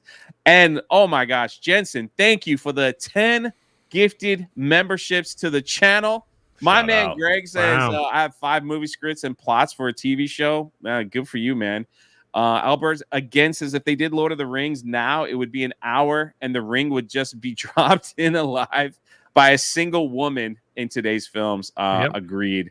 Mr. Peckerwood for 5. My trailer is bigger than yours t-shirt. Make it happen, Jay. All right, well, we're working on that. Thank you guys for all the donations. And to wrap up this conversation, Mr. Marsden, any final words? Other than make sure you check out his YouTube channel, which is pinned to the top, please. Yes, thank please you so much. I want to thank you because you're always so generous. You're one of the good guys, right? You guys are the good guys, and it's really nice to when we met in Dallas, and you see how much the Geeks and Gamers crew and all those guys that were there, how much they really appreciate the fans. It is really, really humbling to watch and to see the interaction and to see, like I said, these people that should be served correctly have a voice. And that really means a lot. If you really care about literature, if you really care about the culture, this is really what you guys do is really, really, really vital. And that had a big influence on me coming and starting doing my own channel because, look, I've been there. Right, I have been there. I've been in those rooms. I've heard the conversations. I understand the process, and I hear what you guys are saying, and you're so spot on, and it's so important for the generations to come. As is all these people that are logged on here right now. Like they all have a part to play, an essential part to play in saving the culture and saving art, because movies are the ultimate art, right? They're the highest art form because they have all the different art forms put into one. And I know there's a lot of people out there that are like, how do I do this? How do I get into this? I don't like what they're doing over here. And this is the start of the movement, really. You guys are at the beginning of it. You've been doing it for a while, but this is really pushing back on the agenda. And the next thing, in my opinion, I'm just saying, is for you guys to build a studio and do your own thing. I'm just saying. I think there is and I could talk to you privately about. I think there are more people that are ready to walk away from the California Hollywood and just say, let's just start doing our own thing. There's a number of actors, producers, writers, talented people that I have come in contact with just by going to all these Comic-Con convention that tug me on the shirt. They're like, hey, I know you don't know me, Jay. And I'm like, I know who you are. You're so-and-so and so. And they're like, it's just like, I think there needs to be a change. So I think it's coming quicker. And with people such as Epic Verse, Josiah and Epic Mike, who was in my chat and things like that, shout out to them. Things are happening, man. Things are happening. But appreciate your time, sir. Thank Me you. and Beardo Thank just gonna do a little house cleaning. So all you gotta do is click on the X button, and we'll see you over on your channel. And good luck, and I'm sure we'll have you back, or we'll hang out if ever I get to Dallas. So have a great one, sir. Thank you very much. Thank you very much. No problem. Matthew Marsden, everyone. You know how to do it? You know how to click off? Do I have to do it? Yeah. I'm gonna put you in the back, and I'll let you scramble around and figure out how to do it. Let's see. Look at that. What a guy. He's still back there, and he's gone. He did it. What a freaking guy, man. That was pretty awesome, huh? Oh, yeah. So let's we're gonna do a little just a couple of quick announcements. Thank you guys so much. We had one more super chat come in. I know this is not our normal high tea, but we love doing these type of interviews. If Tardo, oh my gosh, erected resident promised Beagle wall to keep up the ill Beagle, we will super glue. Help Tardo make America. All right. Thank you for the 10. I couldn't even get through that. Thank you for the 10. I couldn't even get through that. I couldn't even get through that. I'll just say it. Lock it in. Yay. Yay. Again. And thank you. The plot strikes back with 5 gifted. We didn't do this all stream. So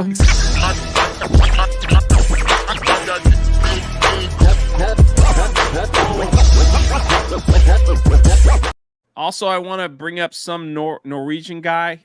You said in the chat that you gave a Rumble. We did read it, and Matthew Marsden answered it. So you might have to go back if you stepped away for just a second. Everyone's saying awesome interview. Thank you so much over on Rumble. And so me and Beardo have been talking, and we have gotten a lot of messages and a lot of emails. And I think we're going to start another high tea day. So on top of Thursday, we might do another show on Monday. What do you guys think? It might not be right after daily. It might be a little later in the day, but I'm thinking Mondays, not Tuesdays, but Mondays. Tuesdays, we got a lot happening. I'm usually on daily, and there's Tuesday night's main event. Yeah. You know, I want to make sure Mondays is a little freer for me. Yeah. And Beardo's also working on a new logo for some new merch. Awesome new merch from the stuff that we already have. You guys say do it. Everyone says sounds good. And the thing about it too, Monday, it won't interfere with the pirate streams because we're thinking about 4 o'clock Eastern, you know, for an hour and a half, 2 hours. And then if there is a pirate stream, it'll go right into that as well. I appreciate it. Everybody's like, yeah, that sounds good. The reason is, as many of y'all know, I am traveling to like 12 different cities and, you know, to Canada and possibly Germany. I love the Drunk3po channel is amazing, and I love it. It's just so hard, you know, to keep up with, you know, making videos all the time while I'm traveling, while we're trying to, you know, with the pirate channel and things like that. So we just wanted to do, you know, some more. And I asked Beardo, I was like, what do you think? What do you think? Wait, Matthew, hold on. Hold on. He wanted to make Matthew's texting me now. Let me text him back. We loved it. So I was like, Beardo, what do you think? Should we do another show on Monday and then we'll react to stuff? You know, maybe have a guest or two on Monday as well, and then I could clip those out and like do some of the videos. It's like it's been a challenge. It'll be a challenge this year, but we love you guys, man. Yep. Everyone's like, so what do you think?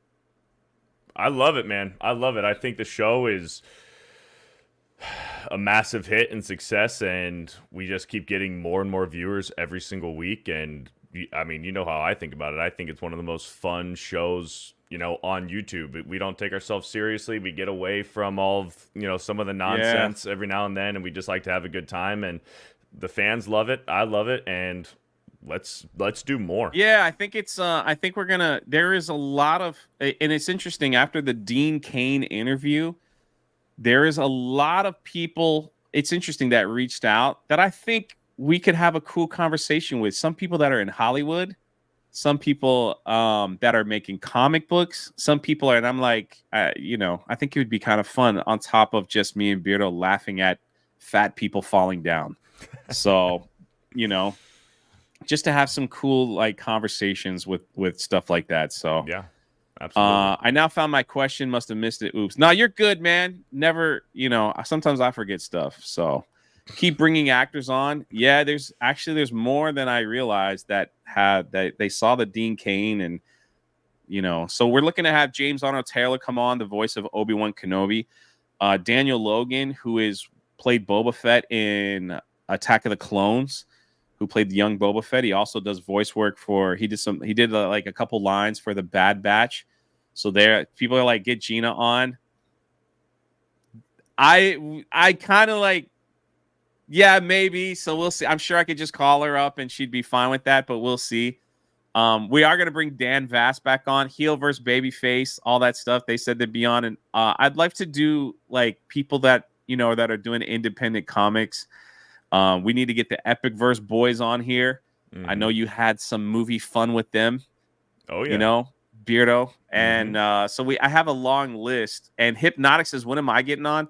You're not getting on, Hypnotic, because you're gonna pass me in subs in a month. You now become my competition. I'm just kidding. Hypnotic would be an awesome guest. So, but there's a lot of things that are happening. I'm like, all right, get Jake the Viking on. I don't know him that well. Yeah, me neither. Me neither. Who is Jake the Viking anyway? Come on, Mr. Beast guy. Yeah. The Soka sisters are on the list. They would love to come on. But yeah, so like all those things would be awesome. People from the Rippaverse, people that have Indiegogo stuff. It's like you talk about getting your heart stomped in 30 seconds. So Drunk3po might just, at least for this year, we might just do a lot of live streaming and some interviews. Like, I hope you guys are okay with that. While we game on the other channel and stuff. So, I'm looking forward to it though. Hell yeah. I'm looking forward to it. So is everybody in the chat okay with that? If that's what happens, the channel probably won't grow, but I don't really care because these people in the chat are awesome. And you guys always take care of me. So, it'll be pretty good. Yeah. Just seeing what the chat would think. In the chat right now. Yeah. What? They're in the chat. No way. Where are they? They just said Beardo and Jay are the best. Where are they? Are you going to come on for an interview? The two of you? I don't see them. Jen and Sylv Saska. They're right there. I can't highlight them. I can't find them. Maybe I can. Man. Right here. How do I highlight? Just touch it. Just touch it. Boom, right there. There they are. When are you sisters coming on my show? There you go. Look at that. We're up for an interview anytime. Also, I will be in Vancouver. Wait, you unhighlighted it after I highlighted it. What are you doing? Right there. Oh, sorry. I will be in Vancouver Saturday. Oh my gosh, dude, I'm gonna die. So I fly in Saturday. I get into Vancouver at 1 a.m. Vancouver time, which is 4 a.m. for me. I check into the hotel and then I got to get up at 7. And then we do the con Sunday, and then it's Drunk3po, let us take you out to lunch for dinner. All right, I'm gonna slide into y'all's DMs. I'm gonna slide into y'all's DMs. So, I'll slide in y'all DMs. Only if both of y'all go. That's the only thing. Only if both. No, Hypnotic's in my chat trying to take my guest. What are we doing? This is why we're gonna ban him for life, and I'm gonna attack his channel so he stays at 30K, 40K, wherever he's at. Yeah. Look at it. Look at this. He comes in my chat, doesn't super chat, doesn't say anything, and tries to take my guest. What is this? That is unbelievable. Not YouTube etiquette. Come on, man. Unbelievable. I can't believe it. Get him out. Oh, no. Shut up. Nagranal, just say the word. Nah, they would be, more interview him, man. Hypnotic, make him famous, brother. Make him famous. I speak for Hypnotic, Soka sisters. He'll be all right. And everyone asking about the Beep Bop Boop shirt. It's I'm wearing it right here. Lulu just put the link so you can if you want to pick that up. I'll just pin it real quick and I'll probably just put it in the description. But so there's a lot of stuff. It's gonna be a crazy year, Beardo. Oh yeah. Is your movie gonna get released? Yeah.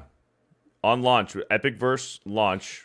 My movie with Jake the Viking will be on the Epicverse website on launch day. Did I say sulking sisters? Ahsoka sisters. Holy crap. It's Sasuke sisters. Oh my freaking Jesus, help me. It's okay, Sasuke sisters. Jen. I'll get it right. I got it right. That's why I'm here. All right, let the chat roast me for messing up their names. Yep, Ahsoka sisters. That's what I'm going to call them. Unbelievable. Yeah. I got too many things happening. I'm all over the place. Jay has Star Wars on the brain. I know. I got to get it out. Oh, look at this. Look at that. Beardo got us. He also has a beautiful beard. What can I say? That's all right. We'll have them on the show, and they can roast me for saying their name wrong. Yeah. There you go. Soska. How's that? Sasuke. Saska. Sasuke. That's an O, man. Is Yes. that a Canadian thing? It's a softo. Oh, okay. Give it up, Jay. Yeah, I know. Jay, take lots of pictures to make Az jealous. I got an awesome picture with them at MegaCon. But anyway, I'll slide into your DMs. We'll try to do dinner. I got ISOM. I got an extra ISOM 2 and an extra Alpha Core on the last day of MegaCon. And I was sitting with Carolyn, and I'm like, are the sisters coming back? I want them to sign my books. I wanted them to sign my books. I wanted Ripa to sign my books. Ripa took off, so I'm like, okay, well, at least I can get the Sasuke sisters autograph for my books. And I'm texting Carolyn. Carolyn's like, yeah, they're gonna come back. They'll be back. I'm sure they'll be back. And then Carolyn's like, they're not coming back. And I'm like, fuck, no. But I have the books, so maybe if I run into them again one day, I'll get them to sign my books. If you FedEx them to me, I'll get them to sign your books. Well, and I have some merch I need to give you. That was given to me. I was given some merch to give to you. So so we'll do like a little exchange. We got to do it quick, man. I leave in a few days. So if not, we'll get it done. Yeah. Hypnotic for 10. Seriously, brother, you don't have to sue. It was all love, man. I love Jay. Without him, I wouldn't be here. It's truly inspiring. Beardo is still gay because he hasn't come back, but I love him too. I haven't got the invite, brother. I'm with you. I haven't got the invite. DM. There it is. X-Wing says he missed Matthew Marsden. Yeah, what a loser. The Soskas were cool. Oh, wait, Warren B sent a super chat. I'm all messed up. Warren B for 5. You should call your guest stream something like hanging out in the basement. Yeah, something like that. That sounds a little weird. That could get me in trouble with yeah. That sounds weird. Saska. Look at that. Saska. Yeah, but do you know their first names? Yeah, it's Jen and Sylv. Oh, okay. Master Bader gave a gifted memberships. Just thought I didn't think he knew the first name, so I was trying to get him on that one. But yeah, come on, my God, we're on a first name basis, okay? What is this? We might need to ban X-Wing for life.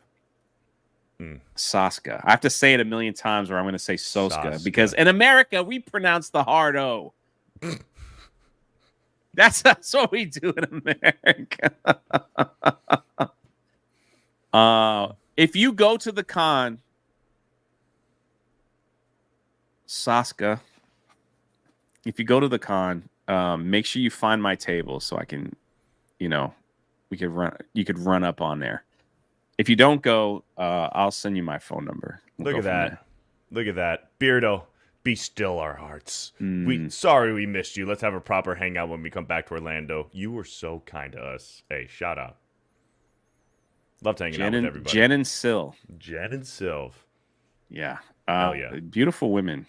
They said I could be in one of their movies, but like if I'm ever in like a horror movie, I just want to die quickly. Like I want to be the one that gets infected or killed off first. Really? They told me that I was the main character. Yeah, I'm not an actor. I don't know. I'm just a big dude. I don't know. Like I'll be the white guy in the horror films. It's like, you hear that noise?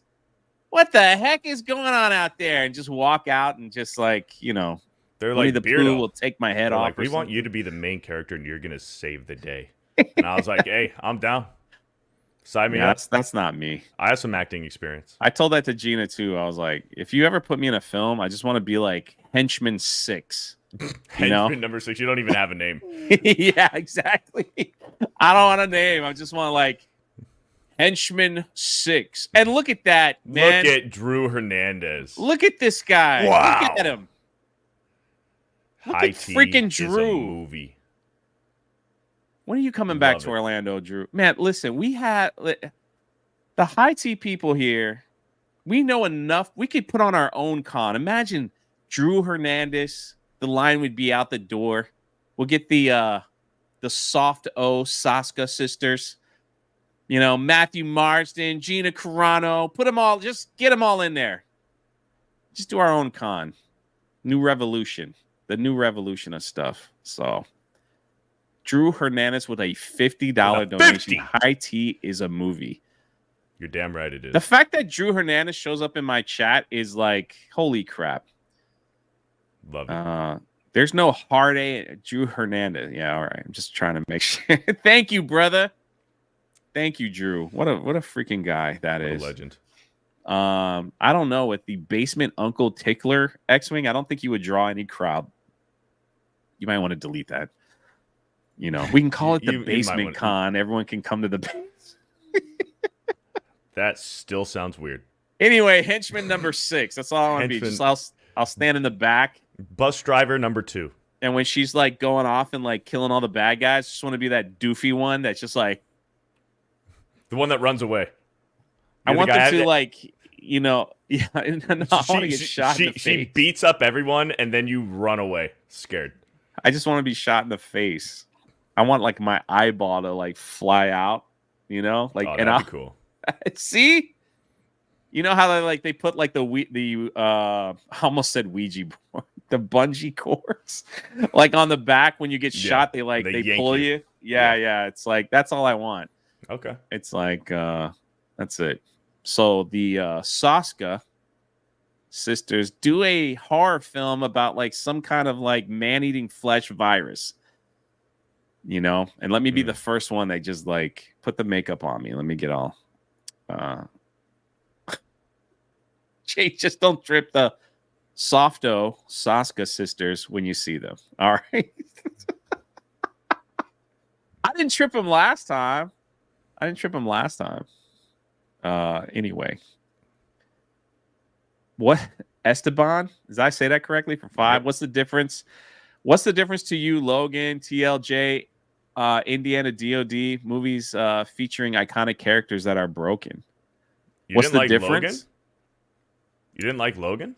What is the difference to you? Logan, The Last Jedi, Indiana Jones, Dial of Destiny. Movies features iconic characters that are broken. What's the difference?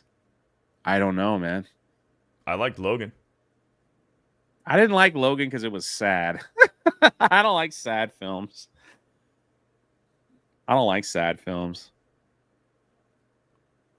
them at all. For me, all the movies on that list, Indiana Jones was like the one that really made it, like that just crushed my heart. My favorite sad movie is Forrest Gump. Oh, we can have a werewolf eat you, Drunk3po. We just wrote that part for our new series. Oh, I'm flying up wherever I need to be. I'll make it happen. I'll pay for the plane ticket, everything. I'll be honest. I'll be honored, man. The only thing is, this is why I would make a terrible actor. And I got some convictions, you know. I don't want to like. I can't say a cuss word. Like I don't like cussing. Every now and then some will slip, but you know. Yeah. Like when you called Epic Mike a bitch the other night. That's the only word I really use because it's just so funny to me. Yeah. When someone calls somebody else the B word, but yeah, I'll just be a silent actor. I'll just be like,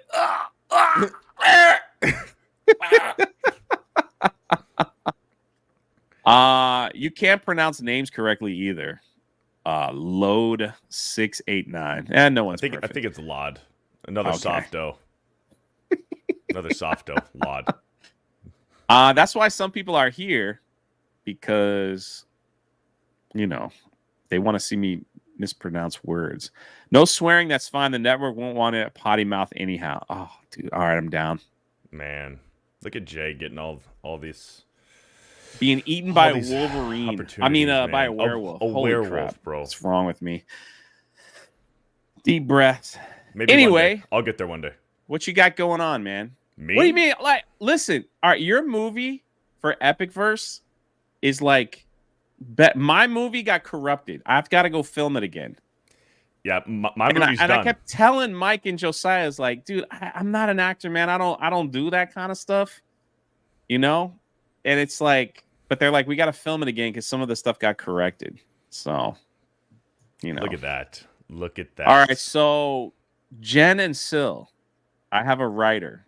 So let me just throw that out there before we go. But yeah, I can't wait, man. So my movie's done for Epic Verse. Me and Jake the Viking brothers, it's all done.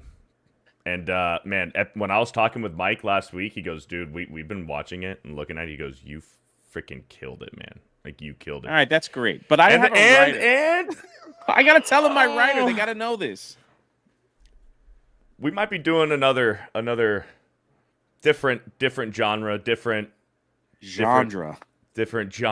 different thing with Epic Verse that me and Mike have been talking about. I'm really fucking excited for, man. I'm really excited.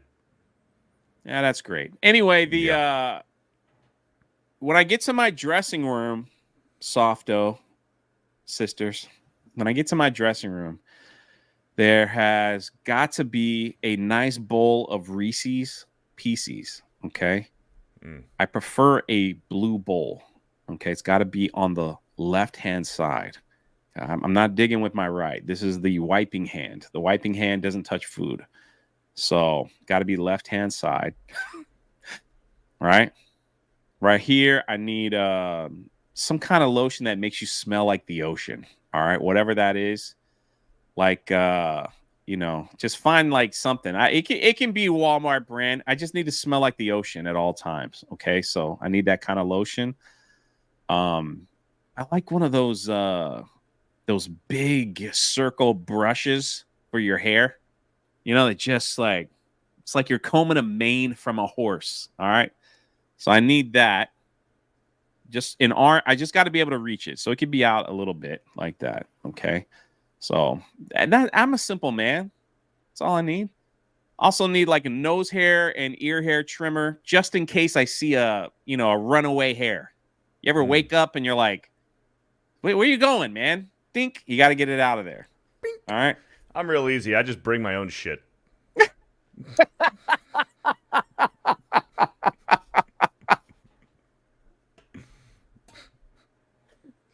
Everyone's saying I'm saying stuff wrong. What am I saying wrong? Reese's Pieces? Did I say that wrong?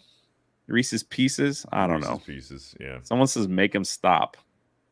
Hey man, when you're in demand, when you're an in-demand actor, you gotta set standards, man. That's how it is. That's all I'm saying. Which sister feeds you grapes? And which one waves the fan? Hey, I'm not gonna, do that to them. They're friends of mine, but Jen, I think, can feed a grape pretty well. Just because you asked, but I would never do that. I think Sil's got the fan. I think she can do that. I'll let you guys know after this weekend. I'll just let them take turns. Jay is scheduled. All right, I gotta end this stream. We've gone too long. Let's go. Come on. I'm freaking ran. What you got going on, Beardo? What you got going on? Yeah, I'm probably gonna do a gaming stream here soon over on my Fear the Beardo YouTube and Fear the Beardo Kick. So I've been playing Batman Arkham Asylum the past few days. I don't know. I'm either gonna play Batman or Power World today. So yeah. I'm gonna have a Sea of Thieves stream.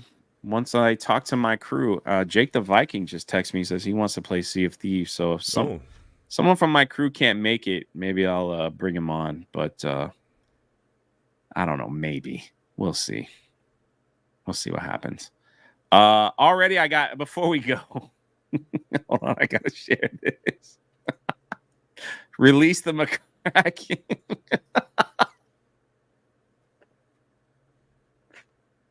What happened? Member stream tomorrow. I have a member stream tomorrow. So if you remember, there it is. The Ahsoka sisters with Drunk3po.